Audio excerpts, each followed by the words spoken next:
Les histoires incroyables de Pierre Bellemare. Qui n'a pas un jour ou l'autre rêvé de commencer une collection? Collection de timbres, de poupées, d'objets rares ou extravagants. Bien souvent, passé la fièvre des débuts, les collectionneurs se lassent vite de leur nouvelle manie et les quelques objets chéris, pieusement amassés, finissent au rebut ou dans une vitrine, oubliés dans un coin du salon. Mais d'autres persévèrent jusqu'à la folie. J'aimerais même céder pendant des années à cette passion en rassemblant des dizaines et des dizaines de maquettes de bateaux. Pour autant, avant qu'on me raconte ce fait divers, je n'avais jamais pensé qu'une collection pouvait devenir fatale à son propriétaire. L'histoire se déroule en décembre 1993 dans une bourgeoise banlieue parisienne. Dans un quartier élégant, une belle et grande bâtisse, apparemment inoccupée, fait l'objet de la curiosité du voisinage. Les fenêtres sont hermétiquement closes et le jardin envahi de mauvaises herbes. La porte d'entrée semble à jamais verrouillée. Jusqu'au jour où l'inspecteur Chauroy va révéler son terrifiant secret. Le plus drôle ce soir-là, enfin drôle pas vraiment, c'est que 10 minutes avant de prendre la voiture pour se rendre sur place, on plaisantait avec le collègue, comme quoi souvent on nous appelait pour tout et n'importe quoi. Même quand on est arrivé à la maison, on était persuadé que c'était un canular. Eh bien franchement, j'aurais préféré que ce soit le cas.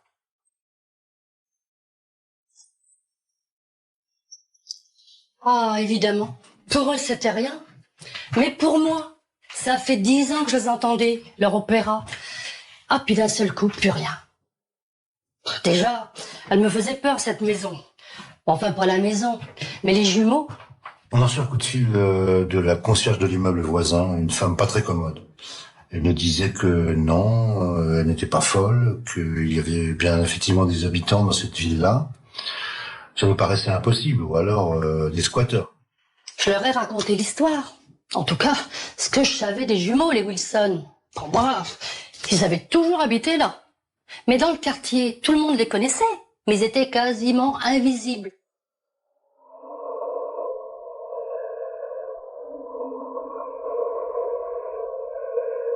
Fallait voir la maison.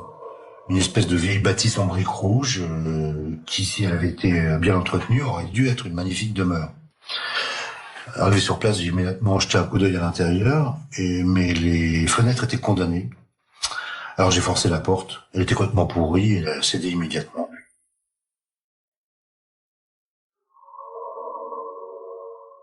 J'ai risqué un pas à l'intérieur, et là, je me souviens encore de l'odeur.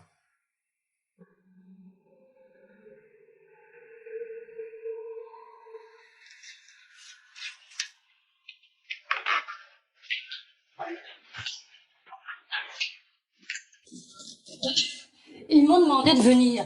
Ah, c'était une horreur. Ça puait les poubelles. Bah, faut dire que je les ai jamais vus les sortir, hein. Oh, par contre, pour fouiller dans celle des autres, ça est fouillé, hein. Ah, puis pas qu'un peu. Toujours la nuit. Puis jamais ensemble. Ah, ils ramassaient tout ce qu'ils trouvaient. Des journaux, des bouteilles vides, n'importe quoi, n'importe quoi.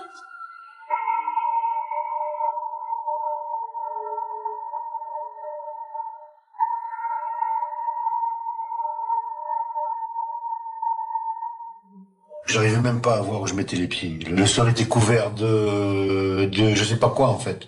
Contre les murs, il y avait des trucs invraisemblables, mais entassés jusqu'au plafond. Des pièces de voiture, des vieux instruments de musique, des lavabos, des dizaines de lavabos. Moi, j'ai toujours pensé qu'ils faisaient du trafic. Normal, ils étaient toujours habillés très chic et tout. Ils devaient bien avoir de l'argent. Puis pour habiter une maison pareille, enfin, de là à découvrir ça, hein. J'ai fait 10 mètres vers ce qui me semblait être un salon, mais j'ai tourné les talons. Je pouvais pas rester 1 minute de plus dans cette porcherie sans masque. Sinon, j'allais me trouver mal. L'inspecteur Chauroy n'a dès lors plus qu'une idée en tête. Quitter cet endroit maudit et répugnant plus vite. Prendre l'air, respirer. Il revient prudemment sur ses pas au milieu des immondices, quand ce qu'il aperçoit le glace soudain d'effroi. Je ne vais pas vous donner de détails parce que franchement, c'était épouvantable.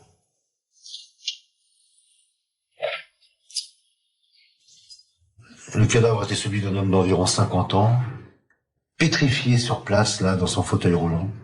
avec la main crispée sur une espèce de vieux tourne-disque. Vous savez, ces trucs qu'on trouve chez les antiquaires. Pour moi, le constat était clair. Je me retrouvais avec un morceau. Je l'ai vu sortir. Oh, il titubait. Il est venu me voir en me disant qu'il avait trouvé un cadavre. Puis je devais rester à la disposition de la police.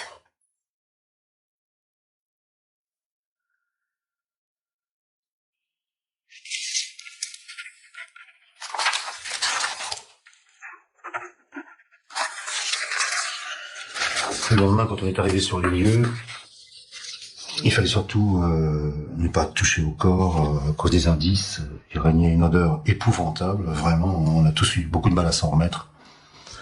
On a reçu ça la veille, on s'y serait pris différemment. Vraiment, c'est un souvenir épouvantable. Je souhaite à personne de connaître ça. Et cette odeur, c'était atroce. Rien que d'y penser. Et quand l'inspecteur m'a fait voir le corps, mais j'ai cru vomir. Je suis partie en courant. Mais une chose est certaine, c'était le cadavre d'Henry Wilson. Un arrêt cardiaque, qu'est-ce qu'il disait? Mais c'était Henry. Oh, je l'ai bien reconnu. Il est beaucoup plus dégardé que son frère. La chose qui me préoccupait le plus, c'était de retrouver le second frère. Était-il mort? Dans quel état est-ce que j'allais le retrouver? Je m'attendais à tout, à trouver des bras, des jambes. C'était un tel fatras. Pour travailler sérieusement à recueillir les indices, il aurait fallu vider toute la maison. De toute façon, on n'avait pas le choix. Des frères jumeaux vivent dans un cloaque indescriptible et la police découvre le cadavre de l'un d'eux. Où a bien pu disparaître le second? Est-il mort lui aussi? Dans ce cas, où se trouve sa dépouille? Le disparu est-il le meurtrier de son frère? A-t-il pris la fuite? Alors que les camions de la voirie commencent à évacuer des tonnes d'objets et de détritus, l'inspecteur Chauroy en apprend davantage sur les mystérieux occupants de la maison maudite. L'homme que l'on a retrouvé s'appelait Henry Wilson, c'était un ancien avocat. Les témoignages concordants ont bien établi qu'il avait toujours vécu ici avec son frère. Par contre, aucune trace de ce dernier. Il s'était purement volatilisé. Moi, je commençais à devenir fou. Je possédais en tout et pour tout un seul indice qui était son prénom, Boris. Vous conviendrez que c'est un peu mince comme piste. Ah, ça faisait bien 2 mois que j'étais pas retourné voir les frères Wilson. Quel choc j'ai eu en voyant tous ces camions vider leur maison. Écoutez, j'ai retourné la question dans tous les sens, mais j'ai dû me rendre à l'évidence. Il fallait absolument que je parle à quelqu'un. Si vous voulez, il fallait que je témoigne, tout bêtement. Un homme s'est présenté au commissariat et a demandé à me parler. Il se prétendait journaliste. Un journaliste venu m'interviewer sur la maison. J'avais autre chose à faire. Je l'ai d'abord reconduit, mais il a tellement insisté que j'ai fini par lui accorder quelques minutes. Bien m'en a pris. Bah, j'ai donné mes carnets de notes à l'inspecteur. Attendez, voilà, comme cela. Eh bien oui, je crois que c'est ça qu'il a décidé à poursuivre notre entretien. Parce qu'au fur et à mesure qu'il découvrait les notes que j'avais prises sur les frères Wilson, bah, il découvrait des pans entiers de leur vie que jusque-là, malheureusement, il avait ignoré. Les histoires incroyables. 6 heures durant, l'inspecteur Chauroy s'entretient avec Charles Longley. 6 heures, pendant lesquelles ce dernier raconte aux policiers comment, alors journaliste débutant, il a rencontré Boris Wilson, un pianiste de jazz à la carrière très prometteuse. Au fil du récit, l'inspecteur comprend que pendant 20 ans, le journaliste a été le témoin privilégié de la déchéance des occupants de la maison peu à peu transformée en décharge. Je n'en revenais pas. Jamais l'Anglais n'avait jugé utile d'alerter les autorités compétentes. Pour moi, c'était clair et net. Non-assistance à personne en danger. Mais où était le danger? Amasser des choses chez soi n'est quand même pas un crime.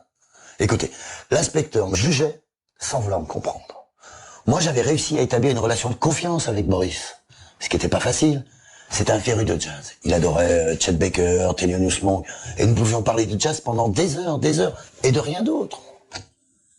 Je dois bien reconnaître cependant que grâce au carnet noirci par ce Langlais, on a pu recueillir quelques informations précieuses sur le parcours chaotique des frères Wilson. Dans cette famille, le père était un tyran domestique qui battait sa femme. Les enfants étaient trop jeunes pour défendre leur mère. La vie de ces gamins était un enfer. À la mort du bourreau, les enfants Wilson étaient devenus des adolescents. Un amour exclusif et maladif unissait la mère et ses enfants, jusqu'à ce qu'elle succombe à son tour à un cancer. À cette époque, les frères Wilson sont trentenaires. L'un comme l'autre refuse de se marier et se voue entièrement au culte de la défunte. Bah, petit à petit, les frères avaient transformé la maison en tombeau. Il la remplissait d'ailleurs d'objets de tout et de n'importe quoi. Ils arrêtaient pas de courir les friperies, les brocantes, les ventes aux enchères, à tel point qu'ils avaient perdu toute leur fortune et qu'ils s'étaient ruinés d'ailleurs. Mais, si je me souviens bien, c'est à cette époque que j'ai émis la théorie que les jumeaux nourrissaient la maison. Qu'en leur remplissant des objets les plus divers, ils rendaient un dernier hommage à leur mère qu'ils adoraient et qui avait trop tôt disparu. Oh, j'ai bien essayé de les sortir de cette impasse, de leur dire de cesser cette obsession morbide, mais ils ne m'écoutaient pas. À mon avis, ils avaient plus besoin d'un psychiatre que d'un journaliste. Cependant, je dois avouer que j'étais fasciné par les frères Wilson. Et je voulais savoir jusqu'où cette folie pouvait les entraîner. L'obsession de journaliste, si vous voulez. Il a quand même observé pendant 20 ans le comportement irrationnel des frères Wilson qui les a entraînés jusqu'à la pure démence et il n'a rien fait pour intervenir. Non, croyez-moi, le pire restait à venir. Ce jour-là, je comprenais pas pourquoi Boris était fiant, pourquoi il esquivait toutes mes questions à propos d'Henri. Il a fini par m'avouer qu'il avait eu un malaise. Ah, je me revois à lui expliquer que c'était inévitable, qu'avec un vivre sans eau chaude, sans chauffage, ça devait arriver à la longue. Mais sur le coup, j'ai pensé, si vous voulez, qu'il avait eu comme une petite grippe, rien de plus. Mais quand j'ai vu Henri inerte, paralysé sur son lit, alors là, j'ai eu vraiment très peur. J'ai cru qu'il était mort. J'ai hurlé à Boris qu'il fallait absolument d'urgence l'emmener à l'hôpital. Mais il ne m'a pas écouté. Ça l'a même rendu fou furieux. Mais toi, ce qui te regarde, m'a-t-il dit, c'est mon frère, je dois m'en occuper. Je l'avais jamais vu dans cet état. Vous savez, hein, j'ai rien pu faire. Le journaliste s'est défendu avec de bien piètres arguments. Il a prétendu que Boris l'aurait menacé de se suicider, voire de tuer son frère, s'il allait avertir la police et les services sociaux. Bien sûr que Boris était sérieux, mais plus que jamais. D'ailleurs, il avait juré sur le lit de mort de sa mère de ne jamais, jamais abandonner son frère. Et d'ailleurs, pour être certain que personne ne pourrait pénétrer dans la maison, eh ben, il l'avait fait piéger. De la cave au grenier. Ouais, piéger la maison. Toute la maison. En entendant ça, j'ai bondi sur ma chaise. Je ne croyais pas mes oreilles. On parlait depuis près de 6 heures. Et l'Anglais me disait très tranquillement que la maison que mes hommes étaient en train de fouiller était un champ de mine. Et puis les policiers m'ont emmené avec eux. Je les ai suivis. J'avais pas le choix. Il en allait de la vie de mes hommes. Et quoi que je puisse penser de Charles Langlais, il était le seul à ce moment-là à pouvoir m'aider à éviter un drame. Peu de choses avaient été vidées par les services de la voirie. Un gigantesque foutoir régnait encore dans la plupart des pièces. C'était sordide, ça grouillait de partout, ça puait. D'ailleurs, là, pendant que la plupart des flics s'affairaient dans la maison, c'est là que j'ai pris conscience, vraiment que j'ai pris conscience de l'horreur, du cauchemar que j'avais sous les yeux durant toutes ces années. Je peux vous dire que je me sentais vraiment mal, vraiment très mal. J'ai perdu patience. L'Anglais était là, penaud, au milieu de ce foutoir. J'ai explosé. Je lui ai dit, l'Anglais, réveillez-vous. On cherche quoi exactement? Je crois bien qu'à ce moment-là, j'aurais pu le gifler pour le faire revenir à la réalité. À ce moment-là, un des hommes de mon équipe a trouvé un détonateur. L'Anglais a bredouillé. Attention. Boris a dû placer les charges explosives au premier étage.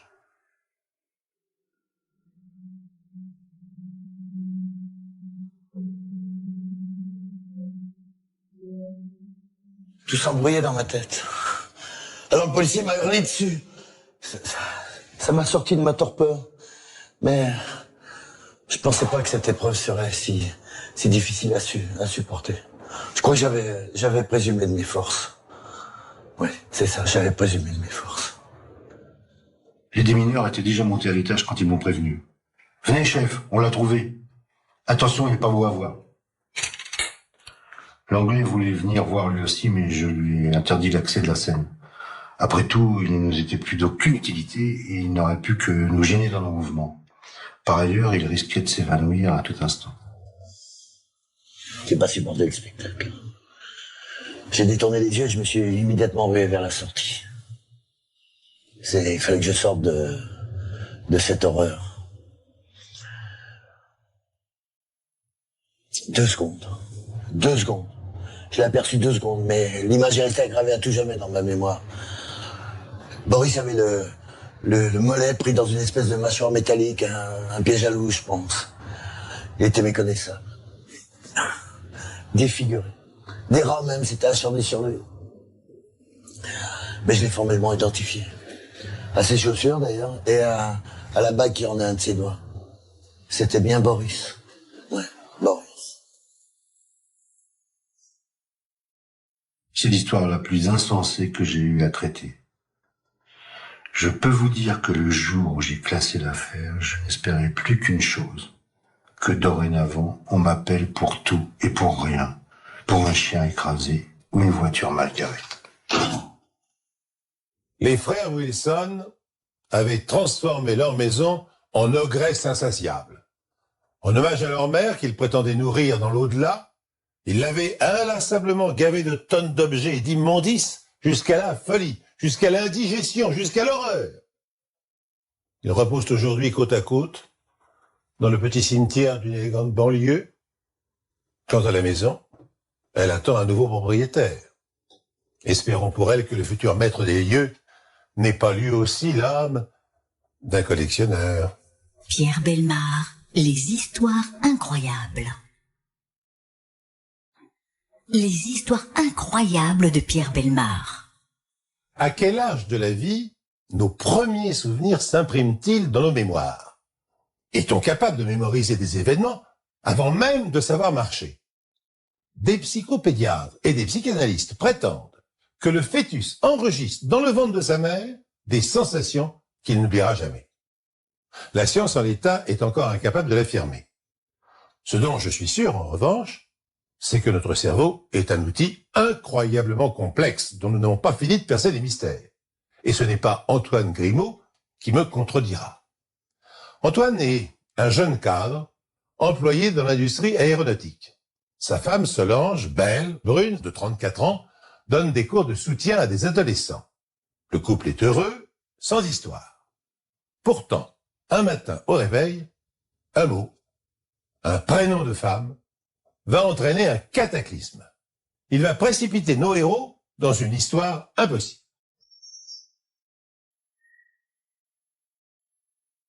Vous désirez un thé?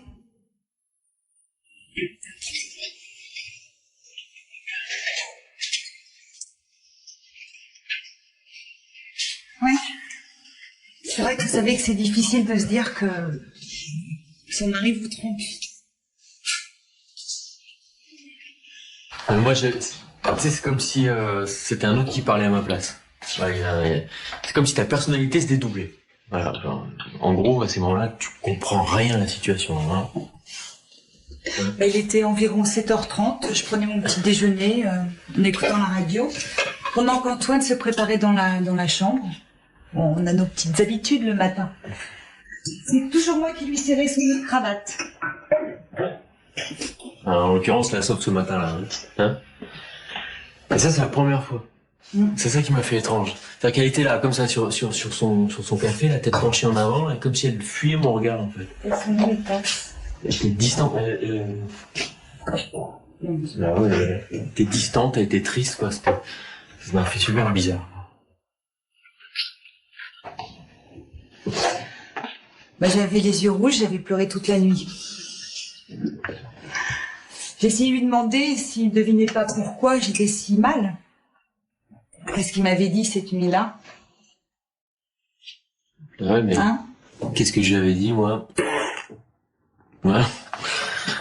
Ça, c'est la première fois en 9 ans de vie commune que tu me disais que j'avais parlé la nuit. Hein? T'as acheté du sucre? Là, dans le placard. Alors ça, moi, je m'en serais souvenu si j'avais parlé la nuit. Ouais. Enfin bon, ce matin, on n'en a pas beaucoup parlé parce que j'étais en retard, donc j'ai filé au bureau, moi. Mais putain, mais bon sang, qu'est-ce que j'avais pu lui dire pour la mettre dans cet état-là? Je m'en souvenais absolument pas, quoi. Vraiment. On va se mettre au salon. Ouais. Content que ça chauffe, j'arrive.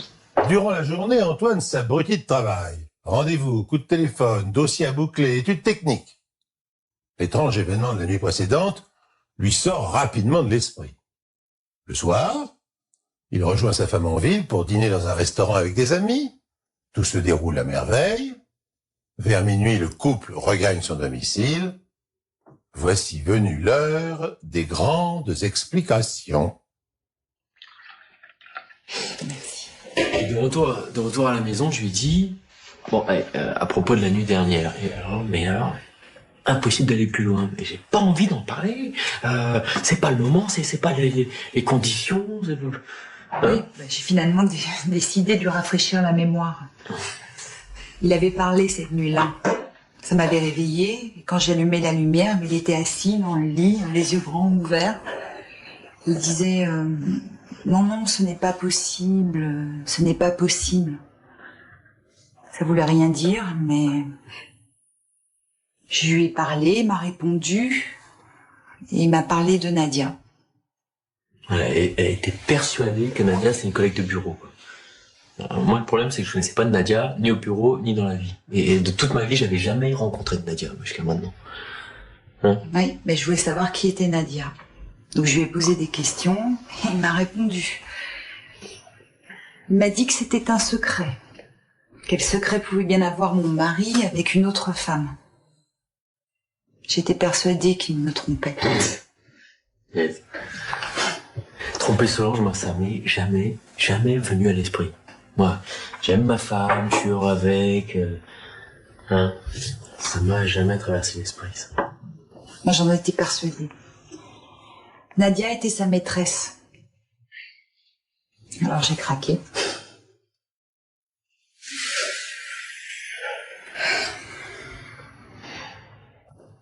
Parce que cette nuit-là, c'était... on s'est disputé, on n'a pas dormi ni l'un ni l'autre. Et le matin, en me levant, j'ai dit, bon, écoute, il faut que je te dise sincèrement, moi j'ai peur. J'ai peur d'être devenu amnésique. C'est vrai. Et là, t'as commencé à me croire. Là, t'as compris que c'était pas de la blague. Hein? Ouais. Et t'as conseillé d'aller voir Georges. Oui. T'es là, c'est ce matin-là. Georges, c'est un ami médecin. Antoine m'a tout raconté. La nuit où il avait parlé, comment Solange l'avait pris, le fait qu'il ne se souvenait de rien. Moi, j'ai eu un peu de mal à y croire. Naturellement, un médecin est très cartésien, et pour moi, un homme qui ne se souvient pas avoir parlé à sa femme la nuit, assis sur le lit, les yeux ouverts, ça me pose un petit problème. Et Georges, pour lui, c'était clair, mais alors archi clair, il ne croyait pas, lui. Lui était persuadé que je trompais Solange avec Nadia. Les histoires incroyables. Depuis quelques années, depuis que de nouvelles responsabilités professionnelles l'accaparent, Antoine souffre d'insomnie. Pour les combattre, Georges, un ami médecin, lui a prescrit un traitement approprié. Il ne s'agit pas de somnifères traditionnels, mais d'une médication expérimentale importée des États-Unis. Georges a mis en garde son patient contre les risques d'effets secondaires. Il est possible, a-t-il prévenu, que plongé dans un profond sommeil, Antoine fasse des rêves hallucinatoires. Dans ce cas, si les effets indésirables persistent, il arrêtera sa prescription. Quand j'ai parlé des effets secondaires de ces médicaments à Antoine, il croyait que je lui avais prescrit une sorte de sérum de vérité. Évidemment, c'était pas le cas. Mais qui dit sérum de vérité dit vérité. Et Antoine persistait à dire qu'il ne connaissait pas Nadia et qu'il ne trompait pas sa femme.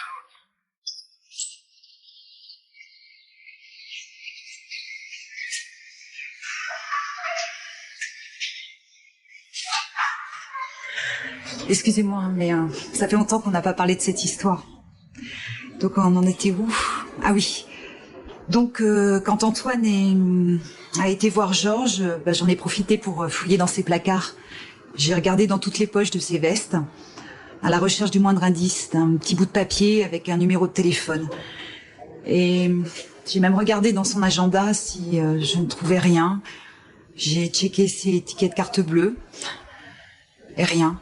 Rien qui puisse en tout cas me confirmer cette liaison. Il a tellement pris au sérieux cette enquête, parce qu'il s'agissait bien d'une enquête, je me suis dit que peut-être que, en fin de compte, il disait la vérité. J'ai commencé à chercher l'adolescence, l'enfance, tout ce qui pouvait m'aider à me rappeler quelque chose, les remises de diplôme, les rentrées, les études, tout. Je suis même allé chercher des listings des anciens élèves, enfin, mais rien, il y avait rien qui me rappelait une quelconque Nadia, quoi. Le mystère était de plus en plus épais. Son amnésie, cette fidélité qui me témoignait tous les jours, Et puis, le fait qu'il connaissait pas Nadia, ça a fait changer mon point de vue. J'y ai cru. Alors, malgré tout ça, il y avait aucune trace de Nadia. Aucune. Je comprenais pas, moi. Et c'est là que j'ai eu une idée. Georges, l'ami d'Antoine, est féru de médecine parallèle. Il pratique l'hypnose et l'acupuncture. Puisqu'Antoine a parlé dans son sommeil sous l'effet des somnifères hypnotiques, pourquoi ne pas essayer de le soumettre à une véritable séance d'hypnose? Peut-être parviendra-t-il ainsi à se libérer de son secret. Peut-être, pour l'avenir de son couple, éclaircira-t-il le mystère de l'intrigante Nadia. Si j'avais commencé à parler d'hypnose à mes patients, mon cabinet serait désert aujourd'hui. Les gens ont peur de ça. C'est trop irrationnel, sans doute. Mais pour Antoine, j'ai accepté de m'y remettre pour aider mon ami. Assister à une séance d'hypnose, c'est un peu comme si on voulait ouvrir un journal intime. J'avais peur de trouver des choses que jusqu'alors inconnues. Des choses qu'Antoine aurait voulu me cacher pour une raison ou pour une autre. Je m'étais installé dans un grand fauteuil, là. Et parce que il m'avait prévenu quand même, Georges. Il m'avait dit, tu sais, c'est une séance d'hypnose. Les séances d'hypnose, tu te rappelleras de rien. Ça, c'est une espèce d'état second. Et tu te rappelles de rien. Donc je lui avais dit d'enregistrer la séance, parce que moi j'étais là quand même pour me rappeler de ces choses-là. Moi j'étais là pour chercher quelque chose. J'ai endormi Antoine et j'ai commencé à lui poser des questions. Je lui ai demandé s'il voulait retrouver Nadia. Il m'a répondu oui, sans hésitation. Je voulais savoir aussi où il se trouvait à ce moment précis, dans cet état second. J'étais dans une voiture. J'étais à l'arrière sur la banquette. Et il y avait une femme qui conduisait. Cette femme, c'était Nadia. J'ai demandé à Antoine ce qu'il faisait dans cette voiture, dans quelles conditions il s'était retrouvé là, dans quelle direction le véhicule se dirigeait. Il me fallait un maximum de détails. C'était l'hiver. Il faisait froid. Nadia voulait pas d'enfant. Et il y avait une voix qui disait « Mais moi, il faut que j'en parle à ma femme. » Et moi, je disais « Nadia, je t'aime. » C'était trop dur à entendre, trop dur à vivre. Puis je voulais pas en savoir davantage. Je me suis dit que c'était leur histoire, quoi. Que ça regardait Antoine, cette femme, cette Nadia.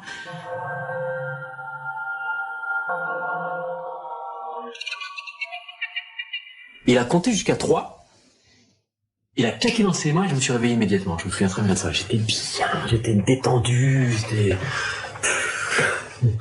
Immédiatement après son réveil, Antoine a voulu écouter la bande pour savoir ce qu'il venait de dire. C'était bien normal.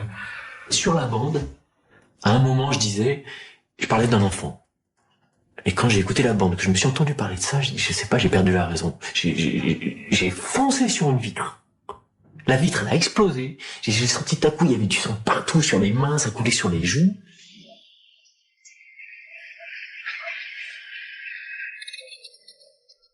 J'ai appelé une ambulance, on est allé à l'hôpital le plus proche, où les premiers soins ont été administrés immédiatement. L'état d'Antoine pouvait laisser imaginer le pire, mais c'est son mental qui avait subi le plus de dégâts. Les psychiatres qui l'ont examiné ont rapidement diagnostiqué une dépression. À l'hôpital, un médecin est venu me voir pour me dire qu'Antoine passait ses journées à chercher des solutions à un problème. Et alors donc Solange, bon, ça a été un petit peu dur pour elle, quoi. Elle était seule, elle était affaiblie par l'idée que j'ai pu la tromper avec une autre femme. Et elle appelait mes parents. Après leur visite à l'hôpital, nous sommes rentrés à la maison et comme leur fils ne leur avait rien dit, ils m'ont posé beaucoup de questions. Ils m'ont demandé mais que s'est-il passé? Et je me suis dit que peut-être que la meilleure idée était de leur faire écouter la séance d'hypnose. Nous avons écouté la bande avec mon épouse.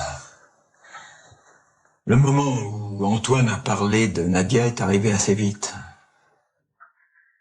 Il parlait de cette femme, d'une voiture, d'un enfant. J'ai été stupéfait. Solange m'a regardé fixement. J'ai été obligé de lui donner quelques explications. Je lui ai dit que Nadia existait vraiment, qu'elle n'était pas la maîtresse d'Antoine comme elle le pensait. Mais sa propre mère. Il m'a parlé de sa mère, mais je comprends pas. Sa mère, je l'avais devant moi, quoi.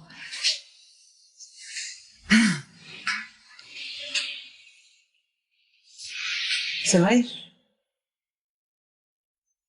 Je comprenais pas du tout ce que voulait me dire cet homme. J'avais eu une aventure avec Nadia au cours de notre première année de mariage. Puis elle est tombée enceinte. Nadia m'a tout de suite dit qu'elle ne voulait pas garder cet enfant. Elle se sentait pas prête à l'élever. Peu de temps après l'accouchement, elle a mis le bébé dans sa voiture et elle me l'a apporté. Et j'ai enfin réalisé quel était ce grand secret.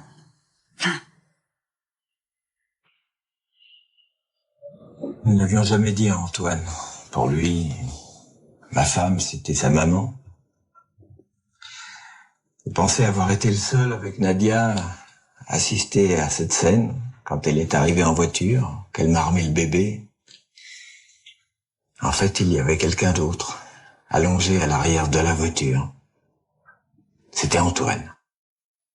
Un bébé d'à peine 8 semaines. Antoine a dû patienter 27 ans pour parvenir à faire ressurgir de sa mémoire le souvenir d'une scène vécue à l'âge de 2 mois. 27 ans pour ressusciter le nom évanescent de sa mère et remettre en ordre les fils décousus de son enfance.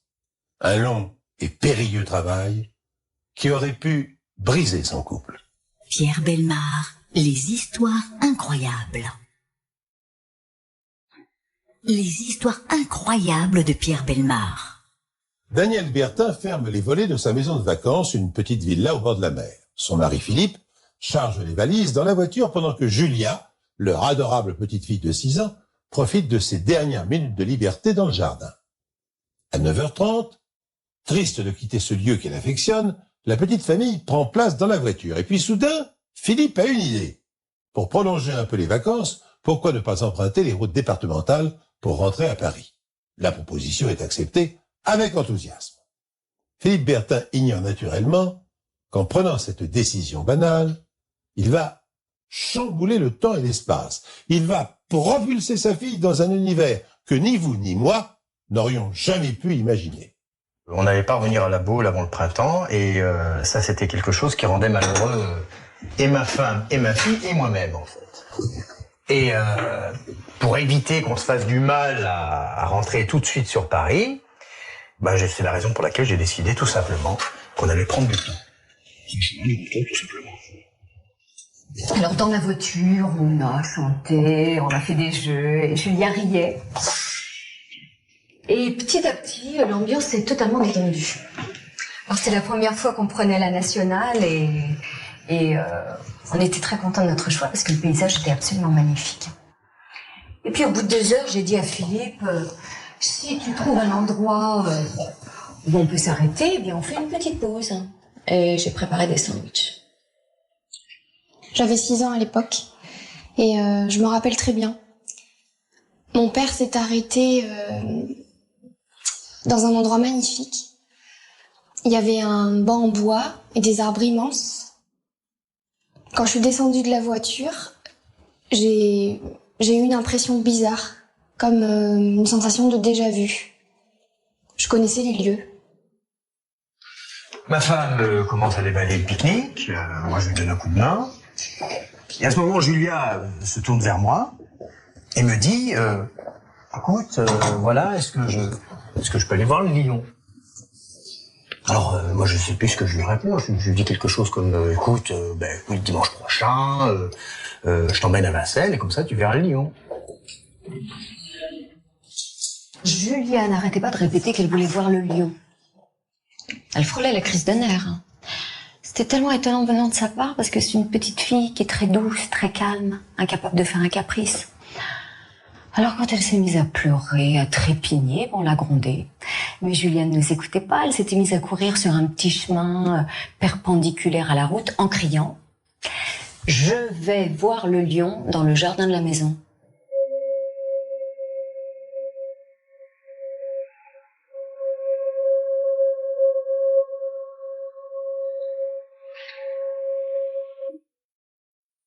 Et en dépit de toute logique, la fillette longe à toute allure la haie qui sépare le chemin en terre d'une vaste demeure.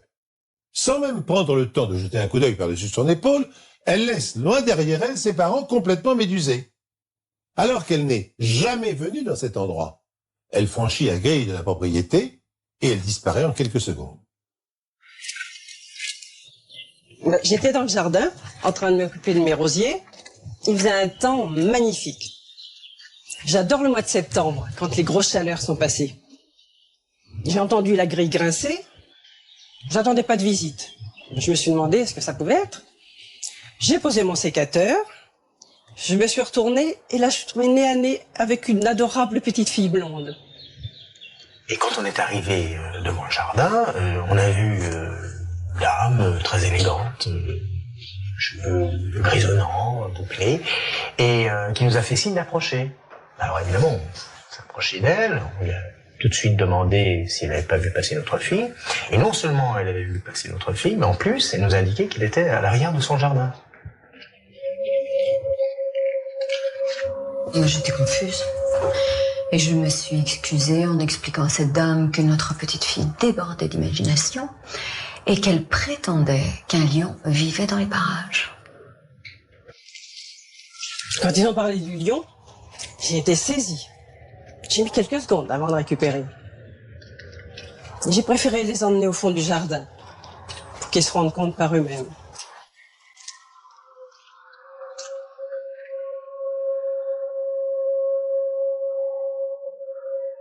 Julia était accroupie dans l'herbe, l'air complètement ravi, et elle était en train de caresser une statue de pierre qui représentait un lion magnifique, grandeur nature. Et à ce moment-là, elle se tourne vers nous et elle me dit bah, tu vois papa, il est beau mon lion, hein?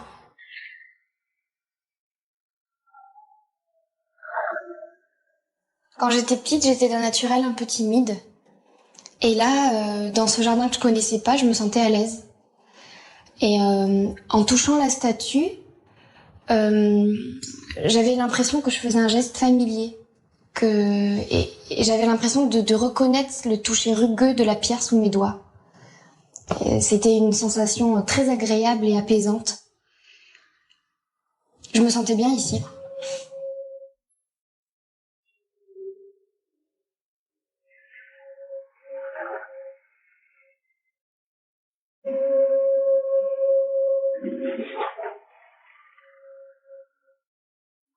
J'étais abasourdie parce qu'il était impossible qu'elle aperçoive le lion depuis la route. Et même en s'approchant de la grille, on peut pas le voir. Il est de l'autre côté de la maison.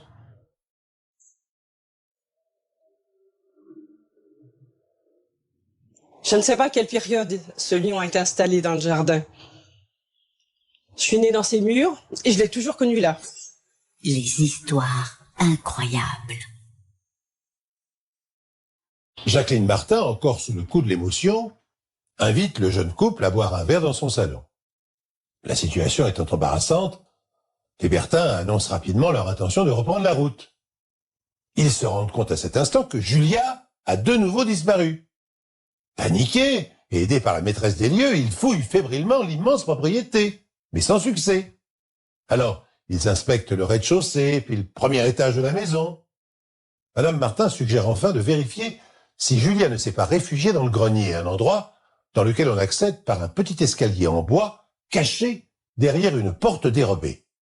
Voilà, on est monté au grenier en retenant notre souffle, parce que bon, ça faisait déjà une demi-heure qu'on la cherchait.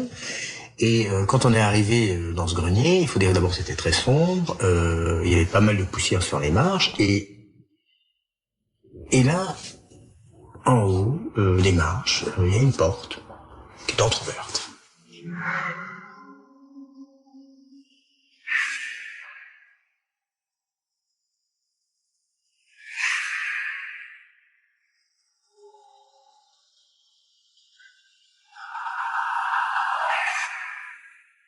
Quand j'ai poussé la porte, j'ai été traversée par un frisson d'effroi. Julia se balançait sur un rocking chair, les yeux dans le vide, comme si elle ne nous voyait pas. Elle chantait une berceuse que je n'avais jamais entendue en serrant dans ses bras une vieille poupée de porcelaine.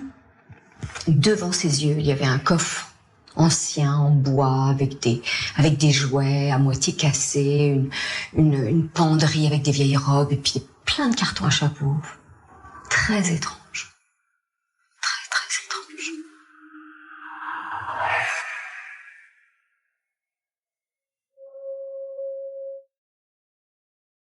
Je me rappelle plus très bien comment je suis arrivée au grenier, mais je me revois encore en train d'ouvrir une très grande malle que j'avais quasiment vidée et d'avoir une seule idée fixe, trouver la poupée. Julia était hypnotisée par cette poupée. Littéralement hypnotisée. Je lui dis d'abord que c'était très mal de fouiller dans les affaires des autres. Et non seulement ça, c'est qu'elle nous avait quand même flanqué une sacrée frousse. Ça faisait une demi-heure qu'on la cherchait.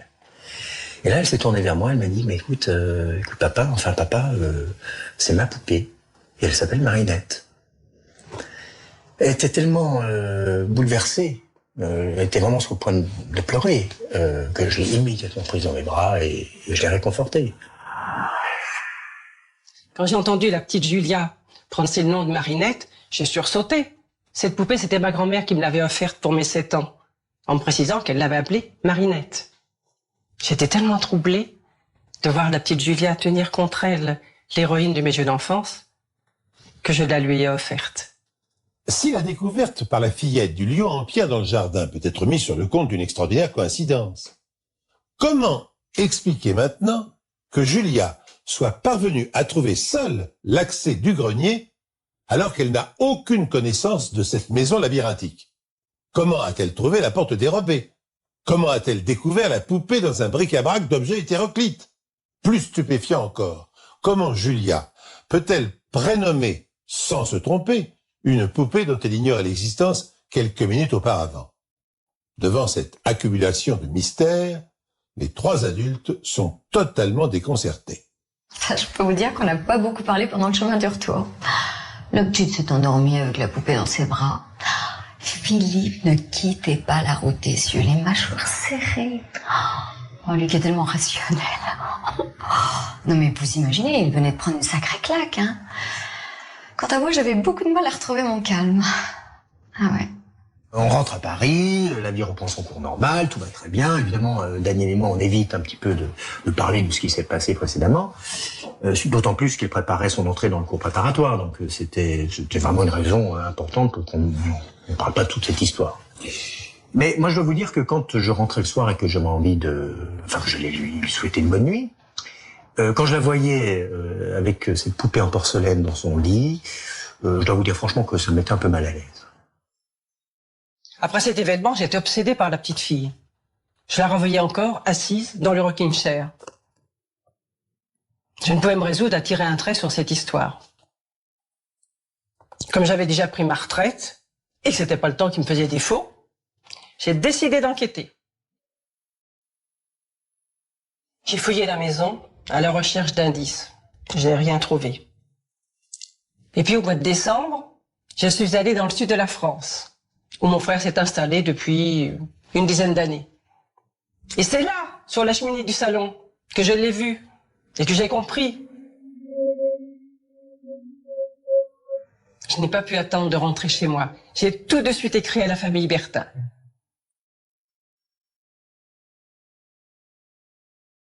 C'était la veille de Noël, on s'apprêtait à partir, comme chaque année, passer les fêtes chez mes parents. Moi, je rentrais dans un cortège qui avait duré assez longtemps, donc j'étais vraiment fatigué. Et donc, je rentre à la maison, je pousse la porte, et à peine je pousse la porte, j'ai même pas le temps d'enlever mon manteau, qu'immédiatement, ma femme me tend une lettre de Madame Martin. Et je me vois, je suis en train de je déchire l'enveloppe. Et c'est vraiment, ça me met mal à l'aise d'en parler, en fait, parce que je suis complètement, en fait, retourné.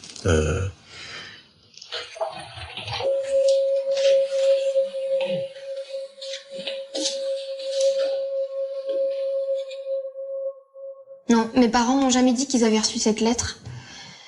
L'année dernière, je suis tombée dessus par hasard en fouillant dans le tiroir de la commode du salon. Je suis allée voir mon père. Il était un peu embarrassé, mais il a fini par tout me raconter. En fait, ça m'a pas du tout surprise. Au contraire, ça m'a même soulagée. Parce que depuis toujours, je sentais bien que j'étais différente, mais j'arrivais pas à mettre un mot sur cette différence.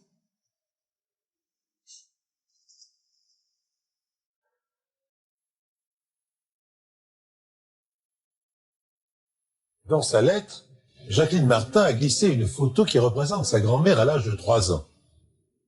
L'enfant ressemble à s'y méprendre à Julia Bertin. Madame Martin avait terminé sa lettre par ces quelques mots. Ma grand-mère était l'être le plus doux du monde. Je l'adorais. Et quand elle s'est éteinte le 14 janvier 1949, j'ai mis des années à accepter sa mort, priant tous les jours pour qu'elle me fasse un signe. Julia Bertin est née le 14 janvier 1989, 40 ans, jour pour jour, après le décès de la grand-mère. Nouvelle coïncidence, me direz-vous.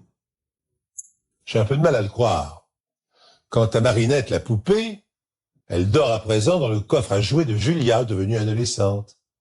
L'offrira-t-elle un jour à sa propre fille, en lui parlant d'un lion en pierre, tapi dans le fond d'un magnifique jardin?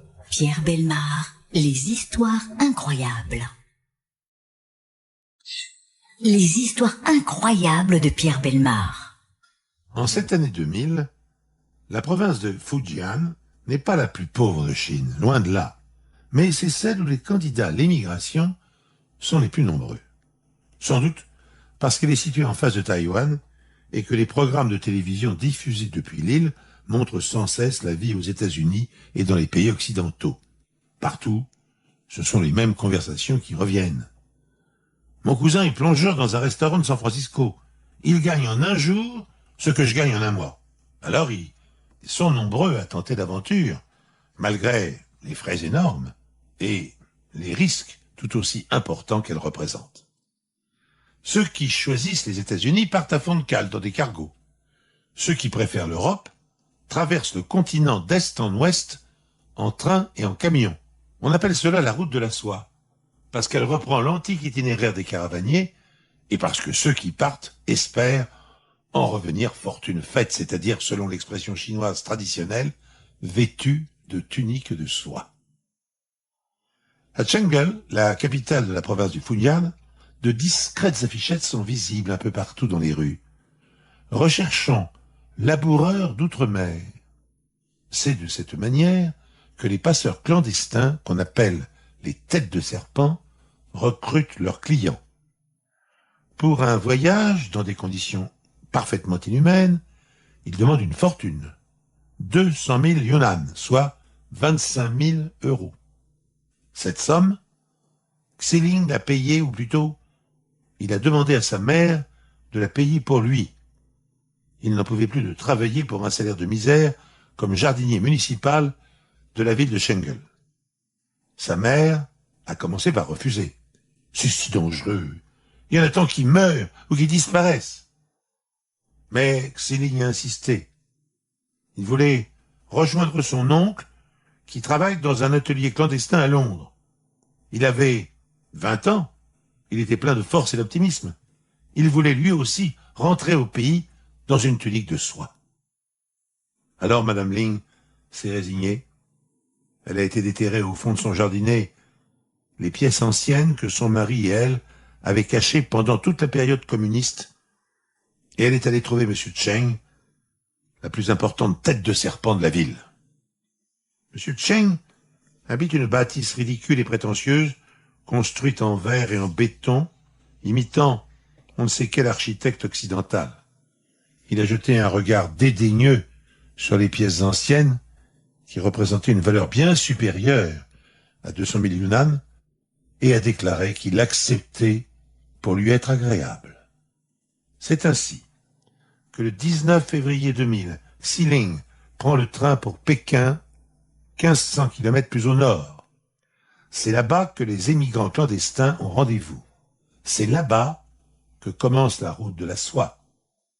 Il est plein d'espoir. Comment en serait-il autrement à 20 ans?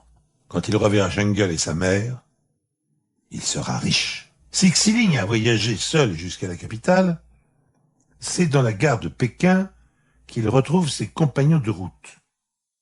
Ils sont 50 en tout. Des jeunes, comme lui, originaires pour la plupart de la province de Fujian. Il a la surprise de découvrir qu'il n'y a pas que des hommes. 4 femmes vont tenter elles aussi l'aventure. Le début du parcours commence sur un autre quai de la gare de Pékin, celui où le transsibérien est en partance. Celui-ci comprend plusieurs wagons de marchandises. Avec la complicité de plusieurs employés payés par la tête de serpent, Xiling et les autres s'y dissimulent. Peu après, le convoi s'ébranle. Cette fois, c'est parti. La traversée de la frontière avec la Russie n'est pas un problème. Les douaniers sont achetés. Les difficultés dans ce domaine ne commenceront vraiment qu'à l'entrée dans la communauté européenne. Mais les épreuves que rencontrent Xiling et les siens sont d'un tout autre ordre. Ils vont devoir traverser toute la Sibérie et on est en février. Le wagon de marchandises n'est pas chauffé, bien sûr. Le train file plein nord et au bout de quelques heures, le froid commence à se faire sentir. Heureusement, Xiling, comme les autres, a plusieurs vêtements sur lui. 5, pas moins. Enfilés les uns par-dessus les autres. C'est la seule manière d'avoir du linge de rechange et cela permet aussi de mettre des objets personnels et des vivres dans les diverses poches, car les têtes de serpent interdisent tout bagage. La traversée de la Sibérie et de la Russie jusqu'à Moscou dure 7 jours. Heureusement pour lui, Xiling sympathise avec l'une des candidates à l'émigration. Elle s'appelle Jade, elle est de Jungle, comme lui, et elle a également 20 ans. « Tu vas à Londres, toi aussi ?»« Oui. Ma sœur est cuisinière dans un restaurant. Elle m'a demandé de la rejoindre. Je viendrai te voir. Si c'est permis. Il paraît qu'on ne peut pas sortir ni recevoir les gens. Nous y arriverons, je te le promets. » À partir de Moscou, le trajet se poursuit en camion. Si le froid est moins redoutable qu'en Sibérie, les conditions sont plus pénibles que dans le train. Les 50 occupants sont entassés au fond du véhicule, derrière la cargaison qui les écrase et les étouffe. Mais c'est la condition nécessaire pour passer les frontières, car à présent, les contrôles douaniers sont de plus en plus rigoureux. Avril 2000. Après avoir emprunté une dizaine de camions différents, après s'être arrêté des jours et des jours ici et là sans savoir pourquoi, dans des baraques ou même en pleine nature, Xiling et ses compagnons arrivent à Amsterdam. Et là, ils attendent encore des semaines dans un hôtel borgne entassé à 6 par chambre. Xiling est séparé de Jade. Ils n'ont pas le droit de sortir. Ils sont à peine nourris, 2 boulettes de riz par jour. Ils meurent de faim. Tout ce qui leur est permis, c'est de donner un seul coup de téléphone chacun qu'on leur fait payer très cher. Xiling appelle sa mère. « Tout va bien, maman, je suis en Hollande. La prochaine étape, c'est l'Angleterre. Dès que je suis là-bas, je t'appelle de nouveau. »« Quand penses-tu y être ? » ?»« Je ne sais pas. Il faut être patient. » 17 juin 2000. Un Chinois que Xiling n'a jamais vu jusque-là fait irruption dans la chambre. « Habillez-vous en vitesse. Vous partez tout de suite. » Après cette interminable attente, les émigrants ne sont pas priés. Pour la première fois depuis 2 mois, ils quittent leur hôtel. Devant est garé un grand camion blanc de 11 mètres de long, immatriculé aux Pays-Bas. Le chauffeur, néerlandais lui aussi, leur crie dans sa langue des choses qu'ils ne comprennent pas. Mais ils n'ont pas besoin de comprendre pour savoir ce qu'ils ont à faire. Le camion est chargé de tomates et un étroit passage a été ménagé dans la cargaison. Xiling et les autres se faufilent jusqu'au fond du véhicule. Là, Xiling a la joie de retrouver Jade, qu'il n'a pas vue depuis 2 mois. Ils s'installent l'un près de l'autre dans l'étroit espace qui est réservé aux 50 passagers. Il y a si peu de place qu'ils ne peuvent se tenir que debout. Mais ce n'est pas grave, cela ne durera pas longtemps et ils en ont vu d'autres. Le chauffeur remet les cajots de tomates qui avaient été enlevés pour leur permettre le passage. Bientôt, le bruit du moteur se fait entendre et le véhicule démarre. Il roule pendant des heures. Les 50 Chinois sont dans le noir absolu. Xiling et Jade se parlent pour se donner du courage. De temps en temps, il y a un arrêt, plus ou moins long, et à ce moment-là, tous se taisent. C'est peut-être un contrôle douanier. Il ne s'agit pas de se faire repérer. Comment évaluer le temps dans des conditions pareilles ? Tout ce que Xiling peut dire, c'est que c'est très long. Une demi-journée s'écoule ainsi, peut-être plus. jusqu'à ce qu'un arrêt beaucoup plus long se produise. Que se passe-t-il? L'inquiétude gagne tout le monde. Elle s'ajoute à l'épuisement car ils sont debout depuis des heures et des heures. Et c'est alors qu'une curieuse sensation s'empare d'eux.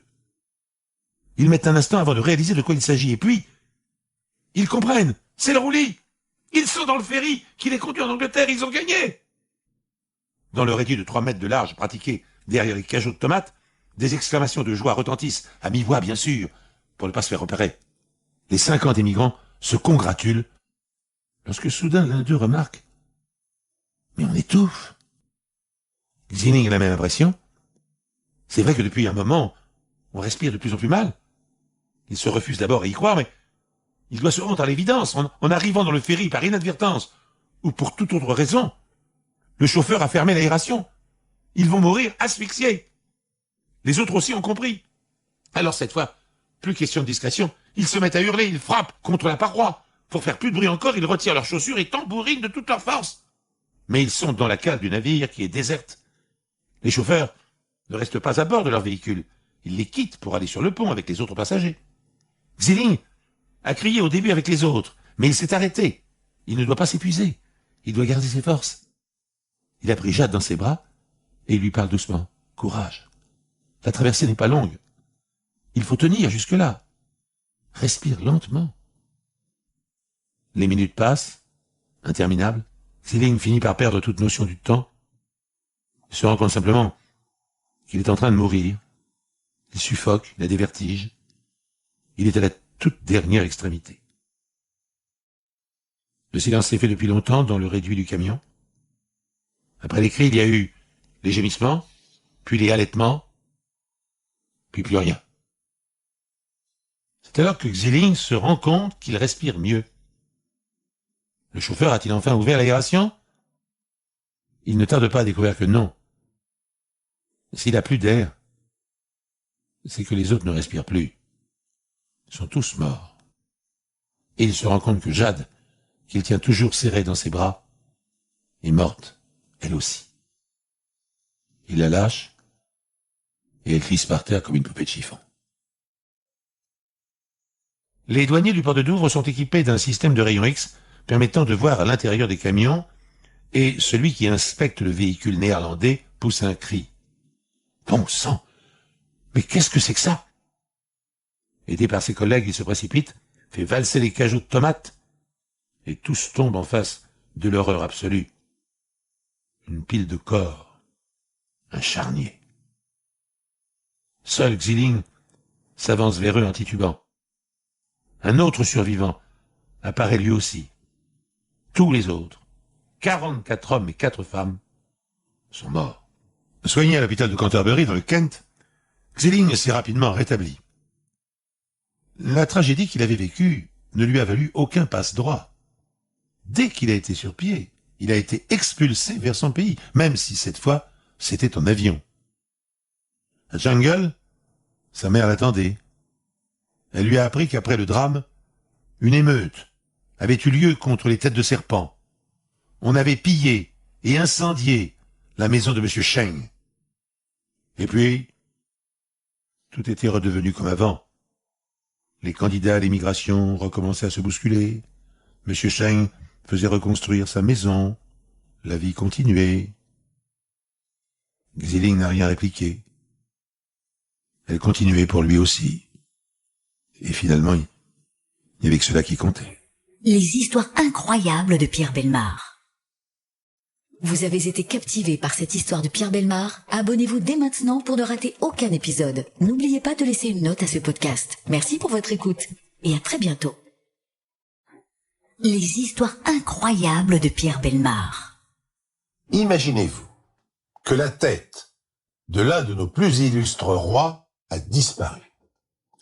L'histoire remonte à 1793. Nous sommes en pleine tourmente révolutionnaire et après l'exécution de Louis XVI et de Marie-Antoinette, le peuple de Paris s'en prend à leurs prédécesseurs. Il s'attaque à la basilique de Saint-Denis et profane les tombes des anciens rois.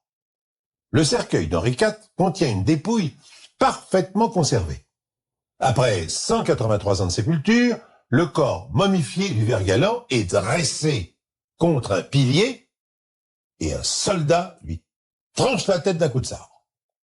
23 ans plus tard, Louis XVIII arrive sur le trône, estime urgent de remettre un peu d'ordre dans les affaires de sa famille. Il fait rouvrir les tombeaux et replacer les os de ses ancêtres. Ainsi en est-il d'Henri IV, inhumé dans sa tombe, mais sans sa tête. 100 ans s'écoulent. Jusqu'au jour où le 31 octobre 1919, lors de la vente de la succession d'une certaine madame Nallet Poussin, peintre et sculpteur, on propose une tête momifiée qui passe pour être celle du bon roi Henri. L'acheteur est monsieur Bourdet, un petit antiquaire de Dinard. Il passera le reste de sa vie à essayer d'accumuler des preuves de l'authenticité de sa royale acquisition. Alors il s'installe à Paris, ouvre une échoppe où, moyennant finance, il permet aux curieux de contempler la tête. Mais ce spectacle macabre n'attire pas les foules. De 1936 à 1939, le musée Grévin emprunte la tête pour en faire des moulages. En 1939, la guerre éclate, M. Bourdet reprend sa tête et l'offre au Louvre, qui la refuse. Lorsqu'il rend l'âme en 1947, c'est sa sœur qui hérite de ses trésors hétéroclites. Mais depuis qu'elle a rejoint son frère dans un monde meilleur, deux questions se posent. La tête momifiée était-elle authentique? Et où se trouve-t-elle à présent? À la première question, plusieurs indices permettent d'apporter une réponse satisfaisante. La tête a été sectionnée longtemps après la mort. Elle portait à la lèvre supérieure une cicatrice correspondant au coup de couteau porté au roi par Jean Châtel en 1594. Sur la tête, il ne restait qu'une oreille, la droite, trouée. Or, le roi portait parfois des pendants d'oreilles, certains portraits l'attestent. Enfin, sur le cou, au niveau de la carotide, on voyait encore la trace du coup de poignard donné par Ravaillac. Faut l'avouer, tout cela est troublant. Quant à la seconde question, où se trouve aujourd'hui la tête du roi Henri? Je n'en ai pas la moindre idée. Peut-être est-elle dans le grenier de votre grand-mère, cachée dans une boîte à chaussures, à moins qu'elle ne trône dans le cabinet de curiosité d'un vieil explorateur entre deux trophées Givaro. Si l'un d'entre vous détient le moindre indice, n'hésitez pas, contactez-moi. Il serait dommage de ne pas donner une suite à une si belle histoire.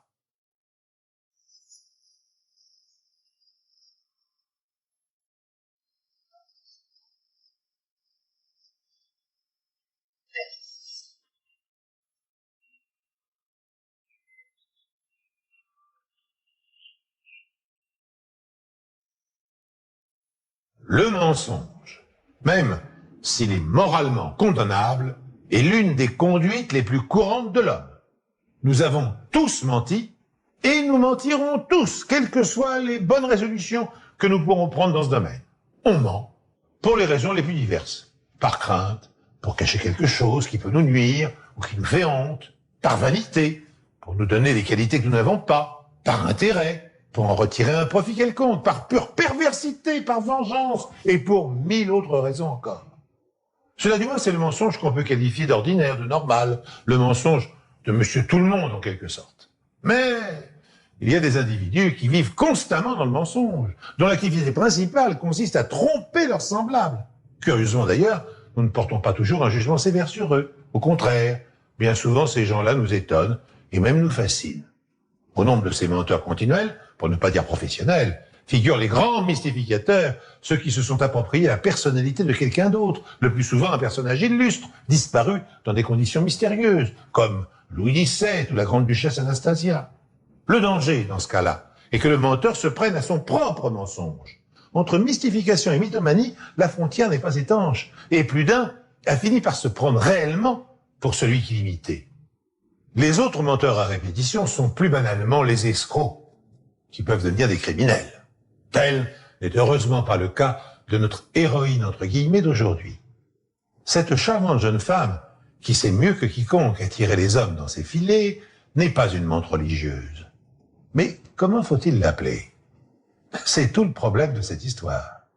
Paul, mon enquêteur, a eu la chance de rencontrer cette femme mystérieuse, et voici son témoignage.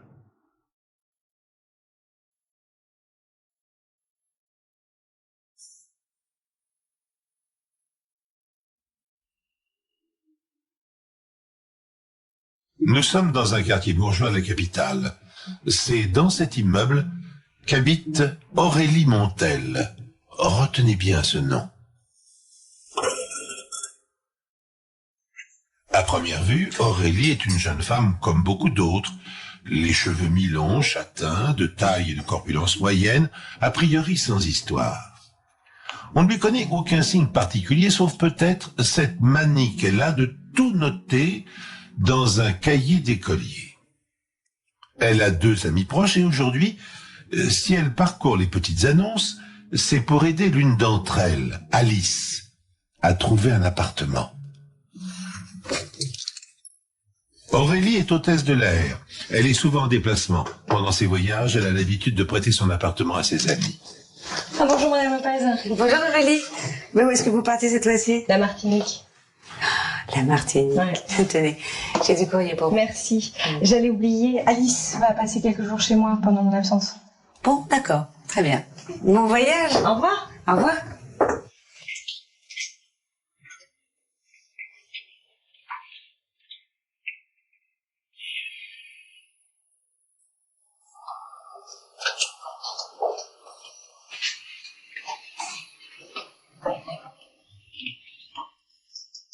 Madame Lopez est gardienne dans cet immeuble depuis une dizaine d'années. Elle a bien connu Aurélie. Bonjour monsieur. Bonjour. Vous êtes bien Madame Lopez? Oui, vous cherchez quelque chose? Oui, excusez-moi de vous déranger. J'aurais aimé savoir si vous pouviez me renseigner sur Aurélie Montel. J'ai cru comprendre qu'elle avait habité ici. Aurélie? Bien sûr qu'elle habitait ici. Pourquoi vous la cherchez? Non, rien de grave, madame. J'aurais juste aimé avoir quelques renseignements sur elle. Oh. C'est sûr, elle nous manque, Aurélie, hein. Une jeune fille adorable, bien élevée, elle, au moins. Toujours un bonjour, un merci. Non, parce que ça paraît évident, mais je peux vous dire, c'est pas le cas de tout le monde. Et comme elle était souvent en voyage à cause de son métier, elle prêtait son appartement à des amis. Des jeunes femmes très bien, hein, rien à dire dessus. Moi, celle que je préférais, c'était la petite Alice. Vraiment charmante. Voici donc Alice, la charmante Alice Martin, l'une des amies d'Aurélie, qui plaît tant à la gardienne.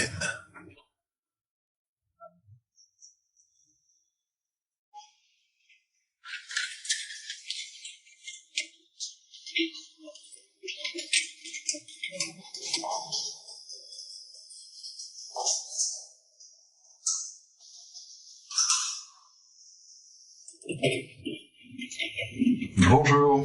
Bonjour. Bernard Guimont. Merci, merci. Alors, vous voulez qu'on parle d'Alice? Alice, ça a été pour moi une rencontre, une apparition, quelqu'un d'exceptionnel. Et en quoi Alice Martin était-elle quelqu'un d'exceptionnel? Parce qu'elle est entrée dans ma vie d'une manière inattendue, on aurait dit qu'elle me connaissait.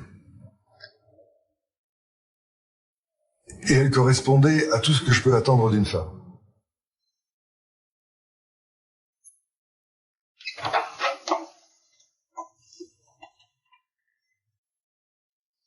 Aujourd'hui, Alice Martin emménage dans un studio meublé et c'est, par hasard, qu'elle fait la connaissance de Bernard Guillemot. Bonjour. Bonjour. Je suis Alice Martin, votre nouvelle voisine. Ah, enchanté. J'espère que je fais pas trop de bruit. Non, non, ça va. Je suis Bernard Guillemot. Enchantée. Quand elle s'est installée, je n'y ai pas prêté tellement attention. J'ai surtout craint qu'elle soit un peu bruyante. J'avais besoin de calme, moi, vous comprenez. J'étais si malheureux depuis la mort de Thérèse. Thérèse? Oui, ma femme. Elle est morte d'un cancer 1 an auparavant. Et depuis sa disparition, j'étais devenu un ours.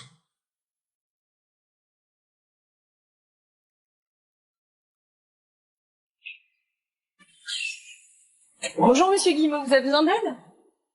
Non. Vous êtes sûr? Oui. Bon. Bonne journée. Bonne journée. Les histoires incroyables. Bernard s'est senti vexé qu'Alice veuille l'aider à porter ses courses et qu'elle le prenne pour un vieillard fatigué.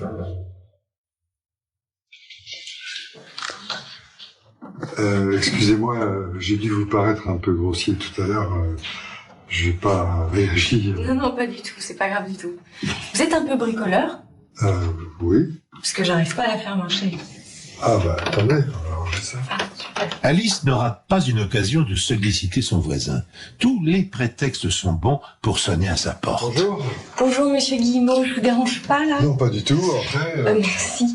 Je voulais savoir si vous pouviez m'indiquer une bonne boulangerie. Ah, je vois, vous êtes descendu à gauche, là. Pardon, il faut aller à droite, pas à gauche. D'accord. Près du square, vous voyez? Ouais. Il y a une bonne boulangerie, mais il y a souvent la queue. D'accord. Voilà. C'est vachement beau chez vous, hein? Bah, entrez. Non, je vais pas vous déranger. Pendant que j'y suis, une bonne poissonnerie. Du poisson frais? Ouais. Il y a quelqu'un dans ce monde qui ne mange pas des surgelés? Je l'ai tout de suite trouvé très sympathique. Il y avait quelque chose de naturel entre nous. C'était simple, agréable. Et puis, nous avions beaucoup de points communs. Ah, par exemple, elle connaissait très bien la Bretagne. Une région que j'aime énormément. Ouais, vous a séduit. C'est un peu ridicule, je sais, mais... Alice continue son habile manège. Chaque jour, elle trouve une raison de parler aux riches veufs. Aujourd'hui, c'est une panne de beurre. Bonjour Bernard, pardon de vous déranger. Est-ce que vous auriez un peu de beurre à me dépanner? D'eau ou demi-sel? Demi-sel. Demi-sel, évidemment.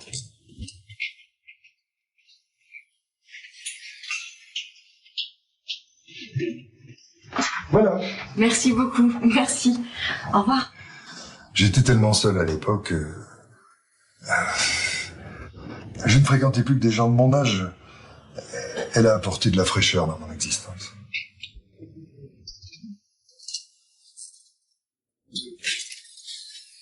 Oui, c'est encore moi. C'était pour m'excuser de vous avoir dérangé à tout bout de champ. Musique bretonne? Ouais.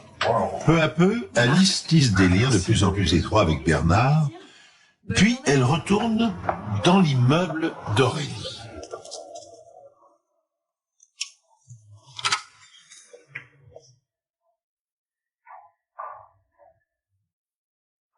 Et Madame Lopez, ça vous a jamais paru étrange ce va-et-vient incessant de jeune femme?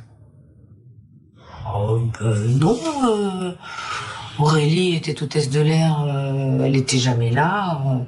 C'est le principe, non?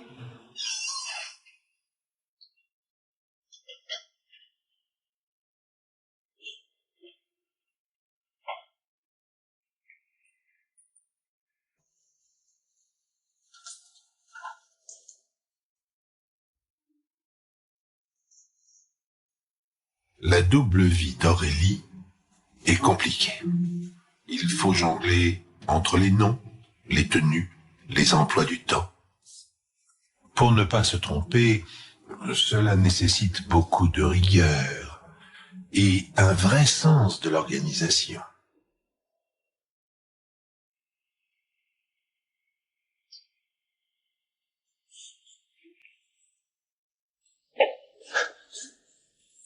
Aurélie Montel? Oui. Bonjour. Bonjour. Alors dites-moi, monter un coup aussi culotté et compliqué, en endossant toutes ces personnalités, ça vous est venu comment? Je sais pas. J'ai toujours rêvé d'avoir plusieurs vies et puis un jour j'ai eu cette idée, un coup de folie qui a marché tout de suite. J'ai d'abord inventé Alice. Ah. Alors parlons d'Alice d'abord. Pendant combien de temps elle a continué à aller voir son voisin comme ça, de manière régulière, sous différents prétextes? Bah, je pense, Alice pense que une fois le contact établi, faut savoir se faire désirer un peu. C'est important pour vérifier que la relation s'installe. Pour ferrer le poisson en quelque sorte. Si vous voulez. C'est pas un peu cynique? Pas du tout, non, c'est le b.a.-ba des relations humaines.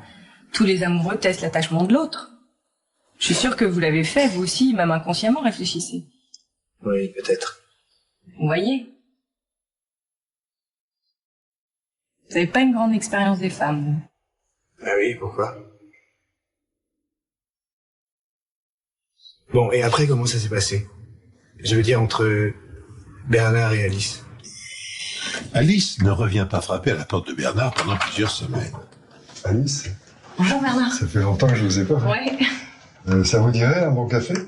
Ah bah volontiers. Alors au bout d'un certain temps, c'est Bernard qui vient lui proposer un café avec des galettes au beurre et elle ne peut pas refuser. J'adore ça. Ça me rappelle mes vacances en Bretagne. À Plouganou. À Plouganou, ça c'est drôle alors. Parce que mes amis qui apportent les galettes, ils ont justement un bateau au mouillage à Plouganou.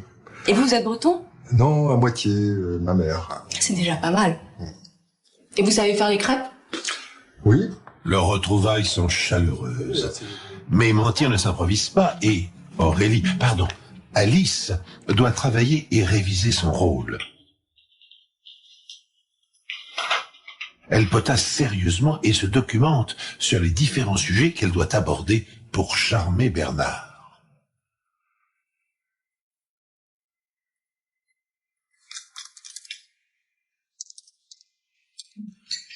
Mais quel a été le déclic? Qu'est-ce qui vous a fait penser que votre relation pourrait prendre une tournure différente?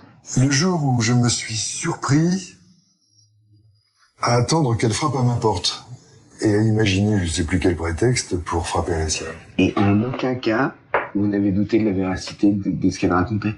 Pourquoi ne l'aurais-je pas cru? J'étais naïf, c'est ça que vous voulez dire. C'est vrai, sûrement. Mais ça m'est égal, je ne regrette rien.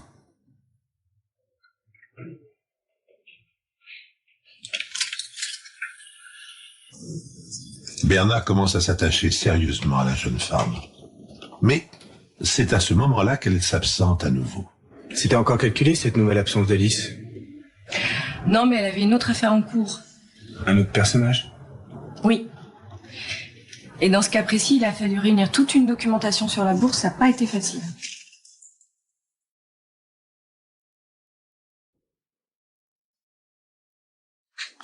C'est ici qu'entre en scène Alexandra van der Merch, l'autre amie d'Aurélie. Une femme chic, plus sophistiquée. Le genre de femme que l'on peut croiser dans des endroits huppés. Une femme fatale, qui va impressionner une nouvelle victime. Un riche homme d'affaires, Alexis de Fronsac.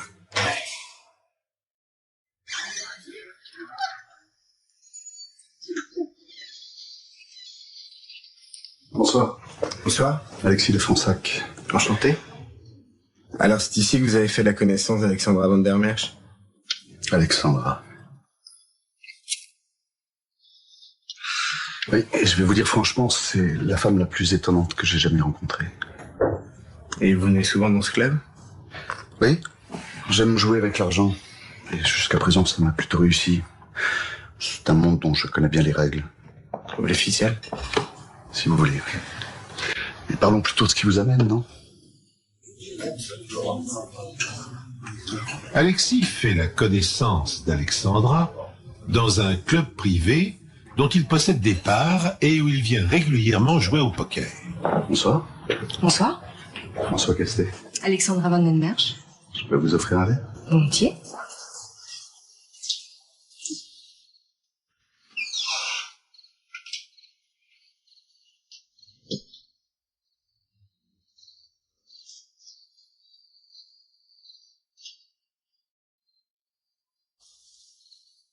Alice le jour, Alexandra la nuit. La vie d'Aurélie est fatigante et nerveusement éprouvante, mais son habileté est prodigieuse et elle réalise ses métamorphoses avec brio. Bonjour Alice, bonjour Madame Lopez, vous allez bien? Ça va et vous? Ça va.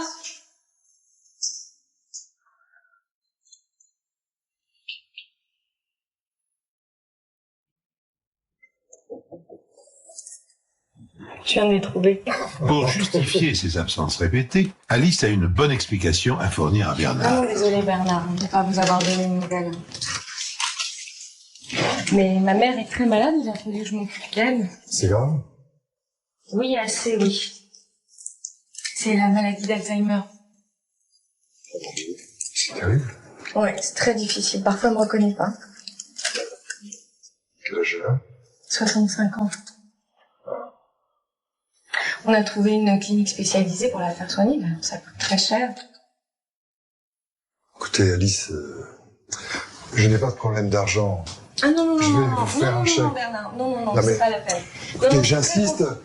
Vraiment, ça me fait plaisir. Oh non, non, non, c'est pas la peine, Bernard. Non, non, non, je vais me débrouiller toute seule. Alice continue de tisser sa toile. J'ai trouvé ça touchant de sa part. Qu'elle s'occupe de sa mère. D'autant que les symptômes d'Alzheimer sont vraiment très ingrats pour l'entourage et qu'elle refusait toute aide. Mais quand elle a dit l'âge de sa mère, je me suis dit que j'avais quasiment le même. Et ça m'a fait drôle. En fait, moi, je suis née à Caracas et j'ai été élevée à Londres. Mon père est diplomate. Il émanait d'elle quelque chose de mystérieux, de trouble, que j'arrivais pas à percer. J'aurais pu l'écouter parler pendant des heures. Donc j'ai appris plusieurs langues. Et lorsque j'ai vu son alliance, j'ai été doublement conquis. Pourquoi? Il se trouve que je boursicote un peu. J'ai ce qu'on appelle une petite fortune, ce qui m'a toujours fait craindre les femmes intéressées. C'est pour ça que j'ai pris la décision de ne jamais me marier. Je suis méfiant. Au club, par exemple, je me fais appeler François Castet. Vous utilisez un pseudo? Oui, c'est une idée de mon notaire pour éviter d'attirer l'attention, mais bon. Alexandra semblait au-dessus de tout soupçon. Gilles, tu me sers un whisky? Vous prenez quelque chose? Non, merci, non, la journée a été difficile. Non? Des soucis? Non, disons que le Dow Jones a perdu un point. Je me souviens, le premier soir, elle m'a refusé une coupe de champagne, en prétextant que le Dow Jones avait perdu un point et c'était pas un bon jour pour boire. Moi, j'étais sidéré qu'elle connaisse aussi bien les cours de la bourse. C'est étonnant quand même comme la personnalité d'Alice est différente de celle d'Alexandra. C'était une vraie joueuse, dans tous les sens du terme. C'était un pari difficile. 2 cartes.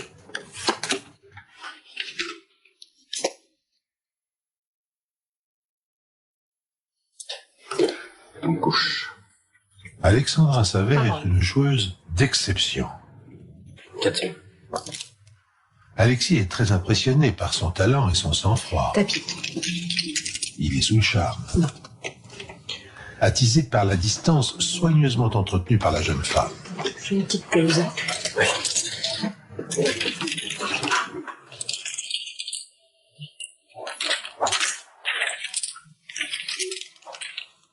Bravo. Merci. Qu'est-ce que vous faites ce soir? On peut fêter ça. Je dois y aller. Elle était vraiment extraordinaire. Une allure folle. Sans parler de son talent de joueuse. Elle bluffait avec un aplomb hallucinant. Ouais, à aucun moment vous avez flairé le piège? Non. J'avoue que j'aurais dû me méfier davantage. D'autant que je ne donnais jamais mes véritables coordonnées. Si vous changez la vie. Merci. Les histoires incroyables.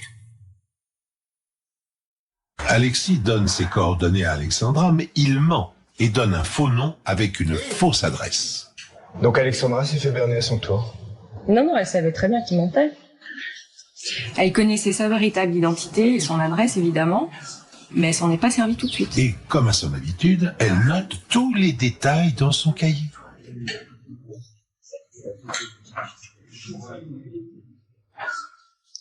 Alexandra a accepté un rendez-vous. Elle sait qu'elle a déjà séduit Alexis. Ça va pas? Si, mais je me suis disputée avec mon mari hier et comme il était un petit peu brutal.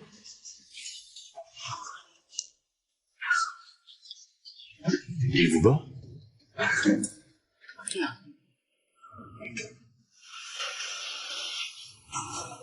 Mais à présent, c'est au tour d'Alexis de patienter un peu, car c'est à Alice de jouer. C'est étonnant, cette aisance, cette confiance en soi. Ah oui. Non mais vous vous rendez pas compte du boulot que ça représente, tout ça, ces heures de répétition, ce sens de l'organisation, puis en plus, faut savoir improviser. Alice, Ah bonjour Bernard. vous êtes rentrée? Ouais. Comment va votre mère? Pas terrible. Mais il y a aussi des moments formidables. Alice apprécie vraiment Bernard. Il lui rappelle son père. Le retrouver est toujours un plaisir. Qu'est-ce que vous faites pour déjeuner? Rien. Moi, je vais faire les courses. Si vous voulez, je peux vous faire la cuisine après. D'accord. Vous venez avec moi? Et alors, À quel moment vous avez compris que vous étiez... Enfin... C'est quand elle est partie plus longtemps que les autres fois. Et je me suis rendu compte à quel point j'étais amoureux. Je me sentais perdu, sans elle. Bonjour. Bonjour. Dites donc, j'ai trouvé ça sur mon paillasson. Ah oui? Voilà comment je suis tombé amoureux à 60 ans d'une jeune femme qui aurait pu être une fille. Alors, je voulais vous prévenir que j'allais repartir parce que on a trouvé une solution pour ma mère. Ça va me permettre d'arrêter de courir à droite à gauche. Mais il faut que je reparte. Ah. Voilà. Alice, j'ai quelque chose à vous dire. Alice vient de réaliser avec horreur qu'elle a gardé au doigt l'alliance d'Alexandra. Il faut agir. Pardon, excusez-moi. Je m'étais toujours dit que si je m'impliquais trop personnellement dans une affaire, je laissais tomber. Mais bon, il était si gentil. Attendez, j'ai quelque chose à vous demander. Écoutez, Alice. C'est la plus belle demande en mariage que j'ai jamais eue. Mais j'ai pas voulu accepter. Je voulais vous demander de devenir ma femme. Alice est complètement prise de court. Elle ne sait pas quoi répondre et refuse de l'épouser en prétextant leur différence d'âge. Je peux pas accepter Bernard. Mais... Écoutez, vous vous rendez pas compte de ce que vous me demandez? On a 30 ans d'écart. On est amis, c'est bien, non? Je reviens tout de suite. J'étais mal. C'est vrai que je l'avais approché pour son argent, mais quand les sentiments s'en mêlent, ça devient compliqué. Puis j'ai un peu de sens moral.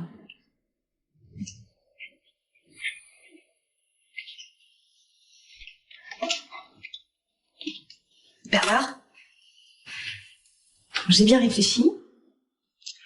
J'accepte votre proposition. Je suis d'ailleurs très touchée. Mais je voudrais un contrat de mariage avec séparation de biens. J'ai pas du tout envie que les gens pensent que je vous épouse pour votre argent. Je vous laisse y réfléchir.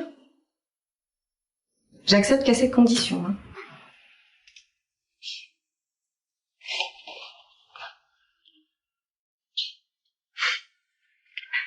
Alice est touchée. Les sentiments et la sincérité de Bernard compliquent la situation. Mais il est trop tard pour revenir en arrière. Tout de même, monsieur Guillemot, ça fait à peine un an que votre femme a disparu. Vous songez déjà à vous remarier avec une jeune femme qui a 30 ans de moins que vous. Est-ce que vous êtes sûr qu'elle n'en veut pas votre fortune? Je pense franchement qu'elle est honnête. Si vous me disiez plutôt ce que vous pensez de ce contrat. Contrat séparation de biens. À mon avis, ça n'a pas d'intérêt. Vous n'avez pas de descendance, pas de famille. Votre femme hériterait de vos biens en cas de décès. De toute façon, il n'y a donc pas de nécessité, sauf en cas de divorce. Vous êtes en train de me démontrer qu'elle est parfaitement honnête. Je le souhaite pour vous. À nos fiançailles. Aux fiançailles. Alice est heureuse de rendre cet homme heureux. Elle aime beaucoup Bernard, sincèrement. Il était satisfait de léguer ses biens et son argent à Alice plutôt que de tout laisser au fisc. Qu'est-ce que vous voulez qu'elle réponde à ça? Et après, qu'est-ce qu'elle a fait? Après, elle a dû reprendre le dossier Alexandra, mais il s'écrivait régulièrement.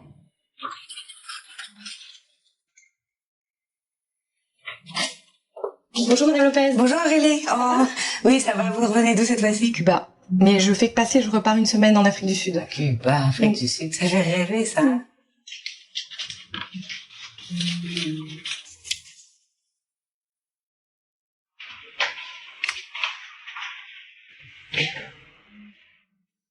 Alice écrit à son futur époux pour lui donner des nouvelles de sa mère, dont l'état s'aggrave.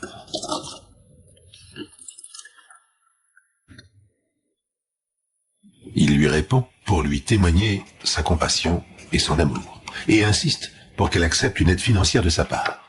De son côté, Alexis attend des nouvelles d'Alexandra. Et pendant toute cette période, Alexandra vous a manqué? Ouais, j'y pensais sans cesse. J'ai essayé de la joindre sur son portable, mais je tombais toujours sur sa messagerie. Et après ce qu'elle m'avait confié, pensait bien que j'étais plutôt inquiet. Son mari la battait. Alors je retournais tous les soirs au club, espérant que je la retrouverais. J'étais loin de me douter ce qui allait arriver. La stratégie d'Alexandra est très au point. Elle travaille à la suite de son plan.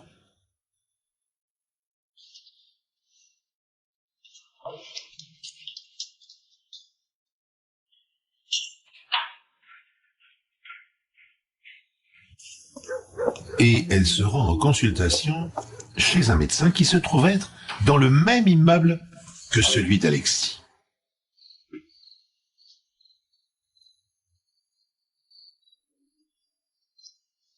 Le visage tuméfié, elle sonne à la porte de l'appartement situé juste en face de celui du docteur Andrieux.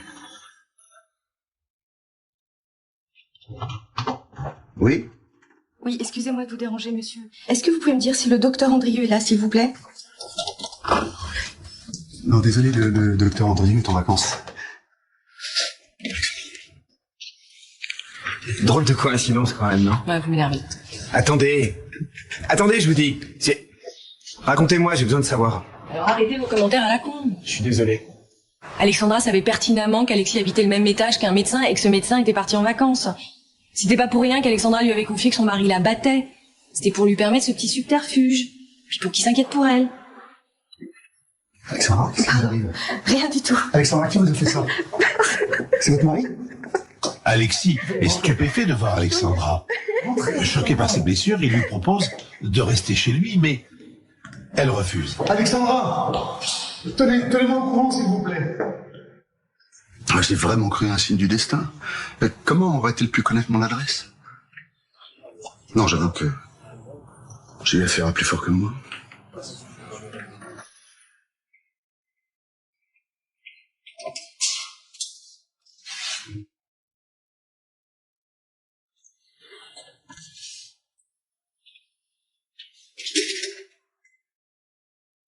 Et le piège se referme sur Alexis.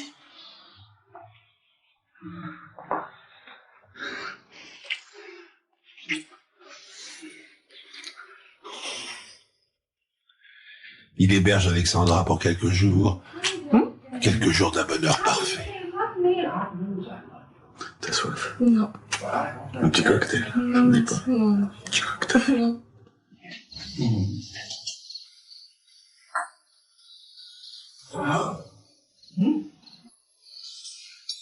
J'ai des douleurs là. Je te laisse 5 minutes.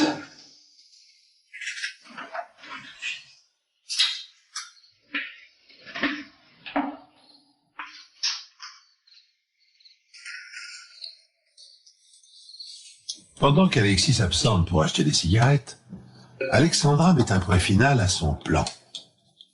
Elle fouille dans l'ordinateur et recopie des dossiers personnels d'Alexis.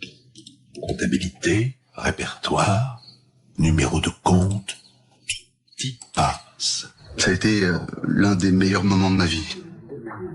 Alexandra semblait très amoureuse. Et vous? Aussi, je l'étais. Enfin, jusqu'à ce que je me rende compte, quelques semaines plus tard, que mon compte en banque avait été quasiment vidé. Et vous n'aviez jamais rien vu venir? Rien. J'ai aussitôt prévenu mon notaire, maître Palissy, qui me conseille depuis toujours, mais bon, c'était trop tard, il n'y avait plus rien à faire. Alexandra, quel que soit son nom, est vraiment redoutable. Annette, vous pouvez venir, s'il vous plaît? Tenez, prenez ça.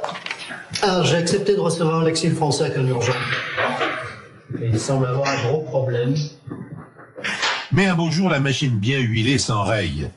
Entre Annette, Alexandra et Alice, Aurélie a perdu le contrôle de la situation et elle s'affole.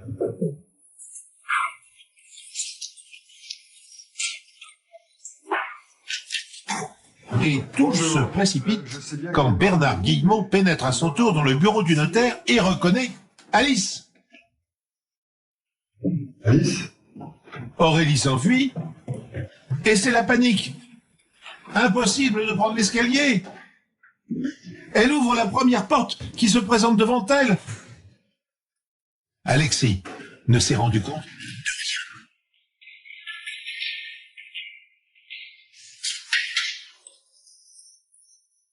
Aurélie est complètement affolée.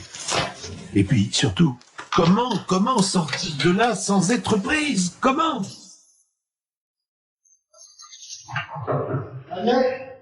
Et Annette a fini par se faire coincer. Oui, bêtement. En fait, elle avait une maîtrise de droit et son poste chez le notaire lui permettait de recueillir des informations précieuses et faire des rencontres, disons, appropriées. Un poste stratégique. Voilà.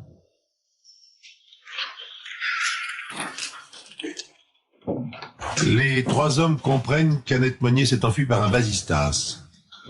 Le notaire reste sans voix. Il n'avait pas imaginé une seconde qu'Annette Monnier, à son service depuis 2 ans, puisse être une si habile manipulatrice. Ce que j'ai noté, c'est que toutes ces femmes avaient un point commun. Leurs initiales. AM. Elles sont les miennes. Elles étaient gravées sur mon agenda. Comme ça, je pouvais l'emmener partout, c'était pratique. Dans cet agenda, il retrouve une photo, celle des parents d'Aurélie, et tous les rendez-vous soigneusement consignés, ceux de Bernard comme ceux d'Alexis. Semble bien plus sensible que vous ne vouliez le montrer. C'est frappant parce que à chaque fois que vous êtes sincère, vous parlez à la première personne. C'est plutôt touchant. Non, mais c'est juste que cet agenda, j'ai pas pu le récupérer, j'y tenais beaucoup, c'était un cadeau de mes parents. C'était le seul souvenir que j'avais d'eux. Vous les avez perdus il y a longtemps. Bien avant la naissance d'Alice ou d'Alexandra. Et bien sûr, ce sont eux qui vous ont inculqué ce sens du bluff. Peut-être. Mais à la suite de l'échec d'Annette, vous avez raccroché.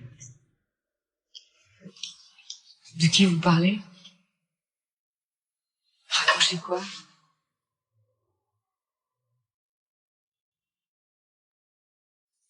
Le moins qu'on puisse dire, c'est qu'Aurélie, Alice, Alexandra, Annette a eu de la chance. Son petit jeu aurait pu en effet lui coûter fort cher. Mais il faut croire que ses charmes étaient assez forts pour faire oublier son comportement, car aucune de ses victimes n'a porté plainte.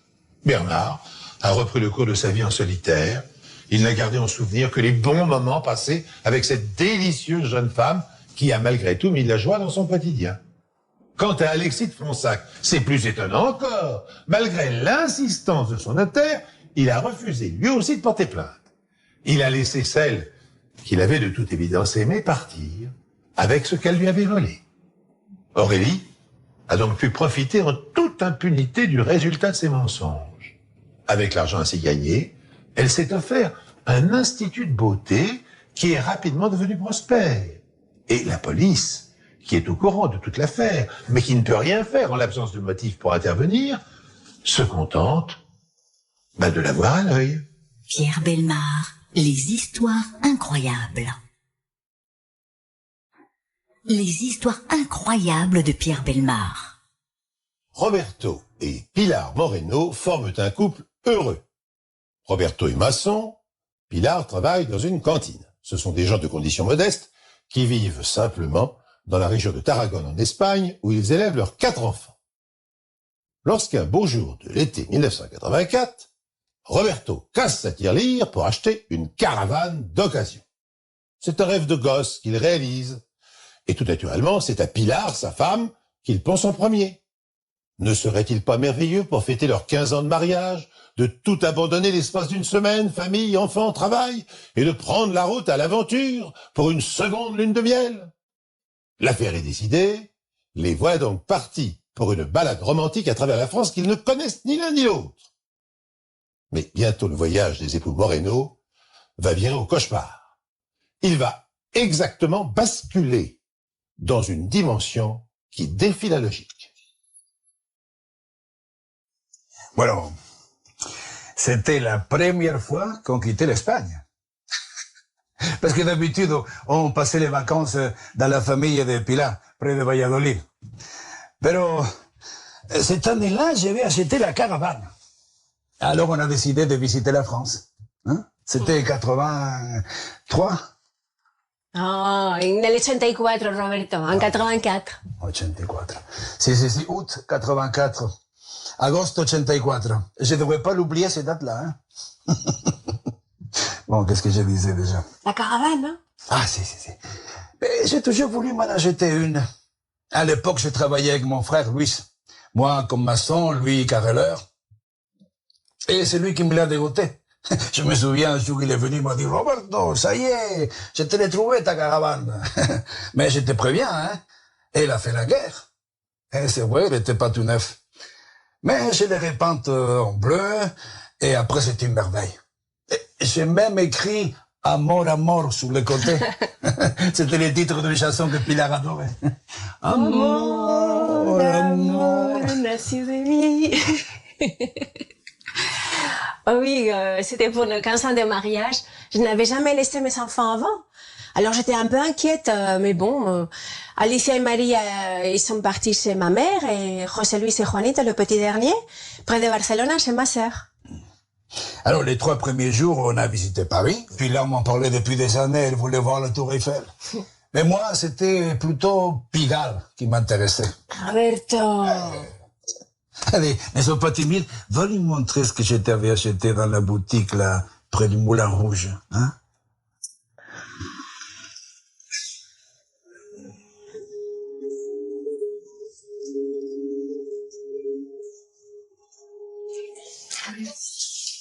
Je suis sûre de l'avoir gardée, mais je la cache, hein. J'ai toujours peur qu'un de mes enfants tombe dessus. Hombre, après 15 ans de mariage, il faut mettre un peu de piment dans sa vie de couple, hein, parce que sinon... À l'époque, elle m'allait déjà un peu serrée, hein. J'ai préféré l'autre modèle, hein, celui en dentelle bleue. Mais Roberto a dit que non, que c'était le rouge más caliente.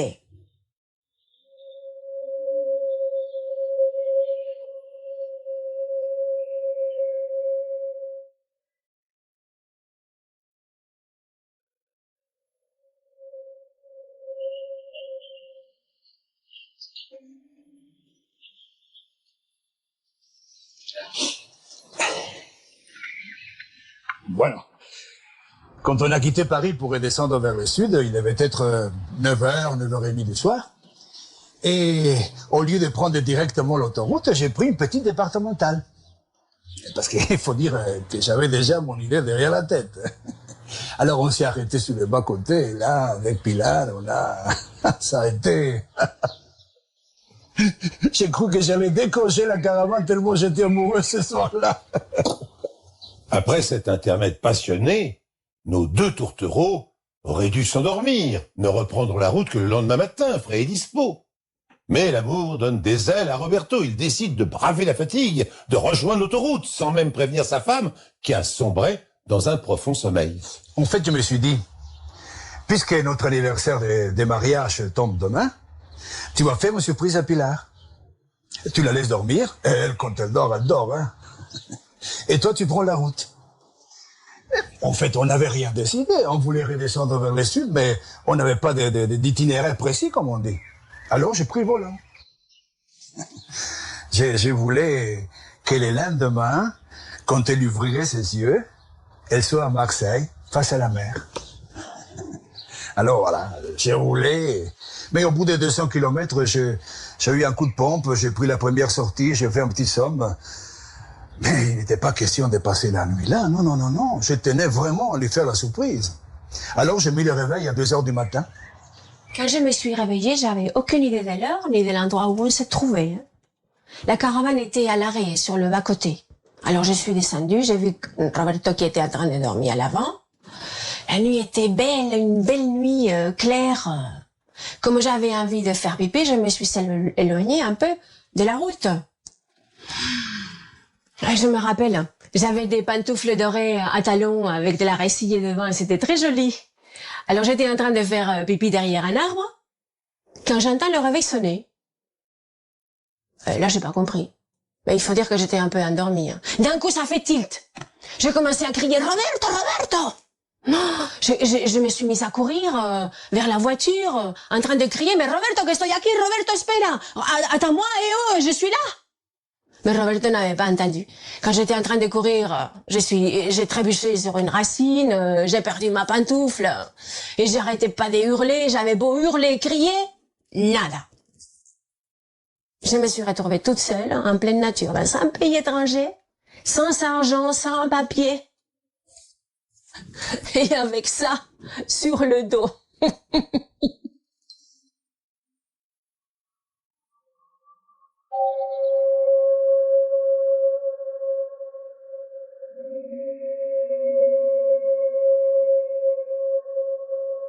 Madre mia.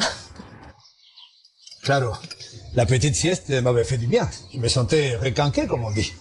Alors, dès que le réveil a sonné, j'ai démarré. C'est idiot, hein, mais moi je l'ai attendu. Je l'ai attendu, je me suis assise sur une pierre, en me disant, mais ce n'est pas possible, madre mia, comment puede ser? Comment puede ser esto? Ce n'est pas possible, il va réaliser que je ne suis pas à l'arrière de la caravane.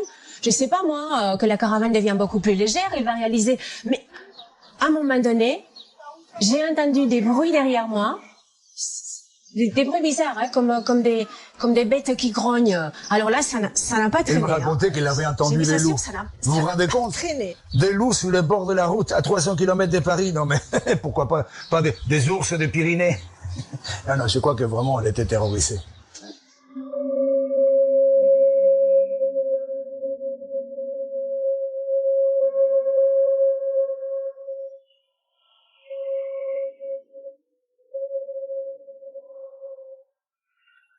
Mais ça, c'est sûr que j'étais pas du tout rassurée. Mais je suis une femme courageuse. Alors, j'ai croisé mes mains sur ma poitrine, comme ça, pour cacher, vous comprenez quoi, hein? Les histoires incroyables. Pilar Moreno est dans une situation plus que délicate. Dans cette tenue affriolante, au cœur de la nuit, sur une route déserte, elle risque assurément de faire une mauvaise rencontre. Et pourtant, elle n'a pas le choix. Il faut qu'une âme charitable ait pitié d'elle, la prenne en stop. Il faut par tous les moyens qu'elle tente de retrouver son mari. Il y a bien une voiture ou deux qui circulent encore à cette heure tardive. Mais les automobilistes ralentissent et puis passent leur chemin, indifférents aux gestes désespérés que leur adresse la malheureuse. Finalement, un camionneur s'arrête. Quand il a freiné et qu'il est arrivé à ma hauteur, j'ai senti tout de suite la tête de malhonnête qu'il avait, cet homme. Mais bon, vu la situation, je ne pouvais pas faire la difficile. Je lui ai expliqué ma situation, en espagnol, bien sûr. À l'époque, je parlais pas un mot de français, hein. Bon, je suis montée dans la camionnette, en tirant sur la nuisette pour pas qu'il voie ma culotte. Tu parles, il ne regardait que ça. Alors, on a roulé à peu près pendant une demi-heure. Il arrêtait pas de me sourire, même qu'il y avait une dent qui lui manquait devant. Et il me parlait sans arrêt. Je peux vous assurer, c'était pas des poèmes qu'il me récitait. À un moment donné, il a essayé de me caresser sur la cuisse. Ah ben, je lui ai mordu le bras. Direct, du tac au tac. Quand il a vu qu'elle n'était pas d'accord, venga, il a freiné et puis il l'a poussé dehors. J'étais bien contente d'avoir mordu ce cabron-là. Cabron-là. Le problème, c'est que, en sortant de la camionnette, j'ai laissé une pantoufle. Alors là, je me suis mise à pleurer, à maudire Roberto, à prier la Sainte Vierge, Virgencita mía, ayúdame, por favor. J'étais paniquée. Et heureusement, j'ai fini par arriver dans un tout petit village. Ouais, j'étais tout jeune à l'époque, je devais avoir 20, 21 ans, je venais de passer mon permis et de toucher mon premier camion. Alors je m'étais dit qu'en bourrant un petit peu, parce que je devais descendre à Perpignan à Vide, pour le boulot, et je m'étais dit que je pourrais retrouver ma copine là-bas, puis prendre le petit-déj avec elle. Il devait être quoi, 2-3 heures du mat, un truc comme ça. J'étais dans la cabine, prêt à partir, quoi. Et quand d'un seul coup j'entends frapper à la porte, je tourne la tête, et puis je vois cette petite bonne femme qui gesticulait dans tous les sens. Elle était à moitié à poil d'ailleurs. J'arrêtais pas de pleurer. En plus, j'avais même pas de soutien-gorge. Franchement, il a eu du courage, ce petit jeune, de me prendre dans son camion.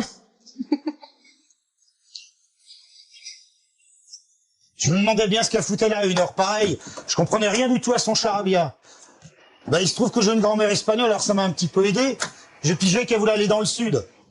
Je me suis dit que je pouvais pas la laisser là, cette pauvre bonne femme.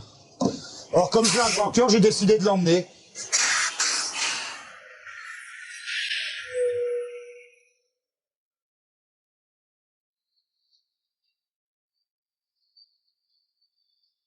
On roulait, je ne savais même pas où on était. Ça tournait à 100 à l'heure dans ma cabeza. Comment j'allais faire pour retrouver mon petit mari? Avec ces centaines de routes qui se croisent, laquelle il avait bien pu emprunter. Tout ça, j'essayais de lui expliquer au jeune chauffeur. Et je crois qu'il me comprenait. Oh, c'était un vrai magnéto, cette bonne femme. Elle arrêtait pas de parler dans le camion, vraiment, elle me saoulait, quoi. Finalement, j'ai compris que son mari l'avait laissé tomber. Il y a quand même des mecs gonflés. À un moment donné, je me suis endormie et j'ai fait un rêve. Comme quoi j'étais perdue. Dans mon rêve, il y avait un loup gentil qui m'indiquait le chemin pour retrouver mon mari. Il avait une dent en moins sur le devant. Quand je suis arrivé à Marseille, il devait être 8 heures du matin. J'étais fatigué, mais très content. Alors, je suis allé réveiller Pilar pour lui montrer la mer. Et là, j'ai cru devenir fou. Elle avait disparu. J'ai même soulevé les petits matelas de la caravane pour voir si elle me faisait pas une blague. Roberto est totalement déboussolé. Sa femme n'a quand même pas pu se volatiliser. À force de tourner et de retourner le problème dans tous les sens, il suppose que Pilar est sans doute descendue au moment où il faisait sa sieste, vers 2 heures du matin. Et pourquoi? Pour satisfaire un besoin urgent, sans doute. Roberto est furieux contre lui-même de n'avoir pas pris la précaution de vérifier la présence de sa femme avant de reprendre la route. D'autant qu'il n'est pas sans ignorer qu'il est formellement interdit de transporter des passagers dans une caravane en marche. Et puis sans son sac, sans argent, sans papier et à moitié nu. Sa femme court le plus grand danger. Il était totalement paniqué. J'avais presque pas dormi de la nuit. J'ai parlé 3 mots de français. Et en plus, je venais de réaliser que j'avais laissé ma femme à moitié nue à 600 km de là. Vous vous rendez compte?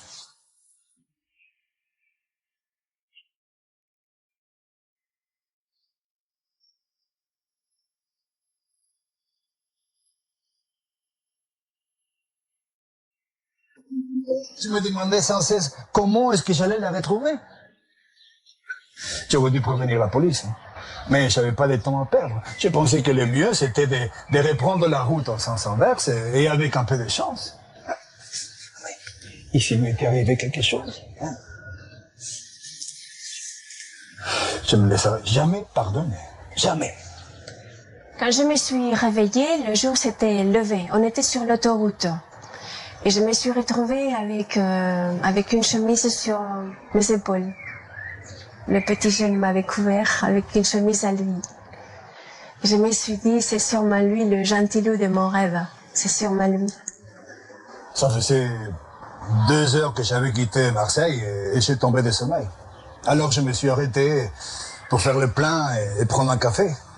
À l'hauteur d'Orange, sur l'autoroute A7.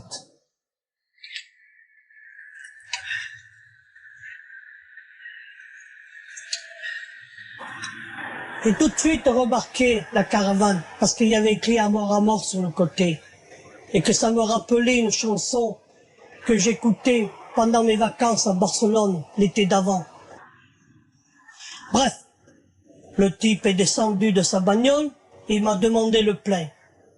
Je parle un peu l'espagnol, mais pas très bien.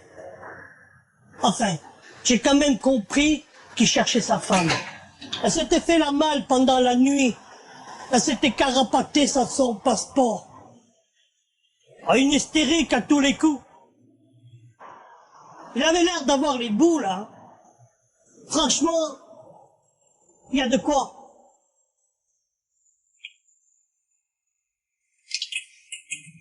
Elle avait fini par s'endormir. On roulait peinard. Quand, juste avant la bifurcation vers Perpignan, à 1,5 km à peu près, quoi, elle s'est réveillée, elle est devenue complètement dingue. C'était incroyable. C'est comme si une grande main me poussait vers mon petit Roberto. Je sentais qu'il était pas loin. Je sentais qu'il était pas loin. Et estaba como loca, loca, loca, como un animal loco. Comme un animal loco. Comment lui faire comprendre au petit jeune qu'il fallait changer de direction, qu'il fallait changer d'autoroute. Alors j'ai commencé à crier non, non, non, Perpignan, non, non. Il n'y avait pas moyen de la calmer, j'allais quand même pas changer mes plans pour une nana que je connaissais à peine depuis quelques heures. J'avais beau lui passer de la musique, rien n'y faisait, elle continuait à gesticuler, à brailler dans le camion, non, Perpignan, qu'elle me disait. j'ai ressenti une telle force à moi, c'était très puissant, hein, beaucoup plus qu'un simple pressentiment. J'ai crié, j'ai hurlé, j'ai frappé sur le pare-brise avec mes pieds. Je crois que je lui ai fait peur au petit jeune. Vous avez une cinglée qui s'agite comme ça dans le camion. Qu'est-ce que vous faites, vous? Puis en plus de ça, j'allais quand même pas risquer d'avoir un accident pour elle. Et puis je me suis dit que si elle voulait changer de direction, c'était pas par hasard. Il y avait un truc. Ouais, elle avait vraiment un truc, cette bonne femme. J'ai vu arriver un camion à toute allure dans la station. L'Espagnol finissait son café en consultant la carte routière. Et puis là, la femme est descendue du camion. Complètement cinglée. Elle gueulait « Roberto, Roberto !» Elle portait une nuisette rouge et une chemise d'homme. 30 ans de pompe à essence. J'ai jamais revu un truc pareil. Une tornade, cette femme. C'était un truc de dingue. Elle était comme aimantée par son mari, cette nana. Vous imaginez? Je suis penché sur une carte de France, en train de m'arracher les cheveux, et je la vois qu'elle débarque. Comment j'ai su qu'il était là? Comment j'ai pu arriver à convaincre ces jeunes de changer de direction, qu'ils s'arrêtent juste là, dans ces stations-là? Alors là, ça je pourrais pas vous le dire. Hein. C'était tellement fort, tellement évident. Ah, ça restera un grand mystère. Elle était 84 ans. Et cariño? Effectivement, il est difficile de s'expliquer la puissance et la justesse de ce pressentiment. Quelle force instinctive a guidé Pilar Moreno vers son mari le jour de son 15e anniversaire de mariage, à travers l'immense réseau autoroutier français et sans la moindre connaissance des lieux. Par quel mystérieux pouvoir cette petite Espagnole campagnarde est-elle parvenue à convaincre un jeune routier athlétique de se détourner de son itinéraire? Les croyants verront peut-être une intervention divine, les autres continueront à se poser la question. Toujours est-il que l'année qui a suivi cette péripétie, Roberto Moreno a accepté de venir travailler en France sur un énorme chantier à Perpignan. Pilar l'a suivi sans hésiter avec les enfants. La famille y vit toujours depuis maintenant 20 ans. Et Roberto m'a même confié par téléphone que la caravane avait servi à transporter une partie de leur déménagement. Pierre Bellemare, les histoires incroyables.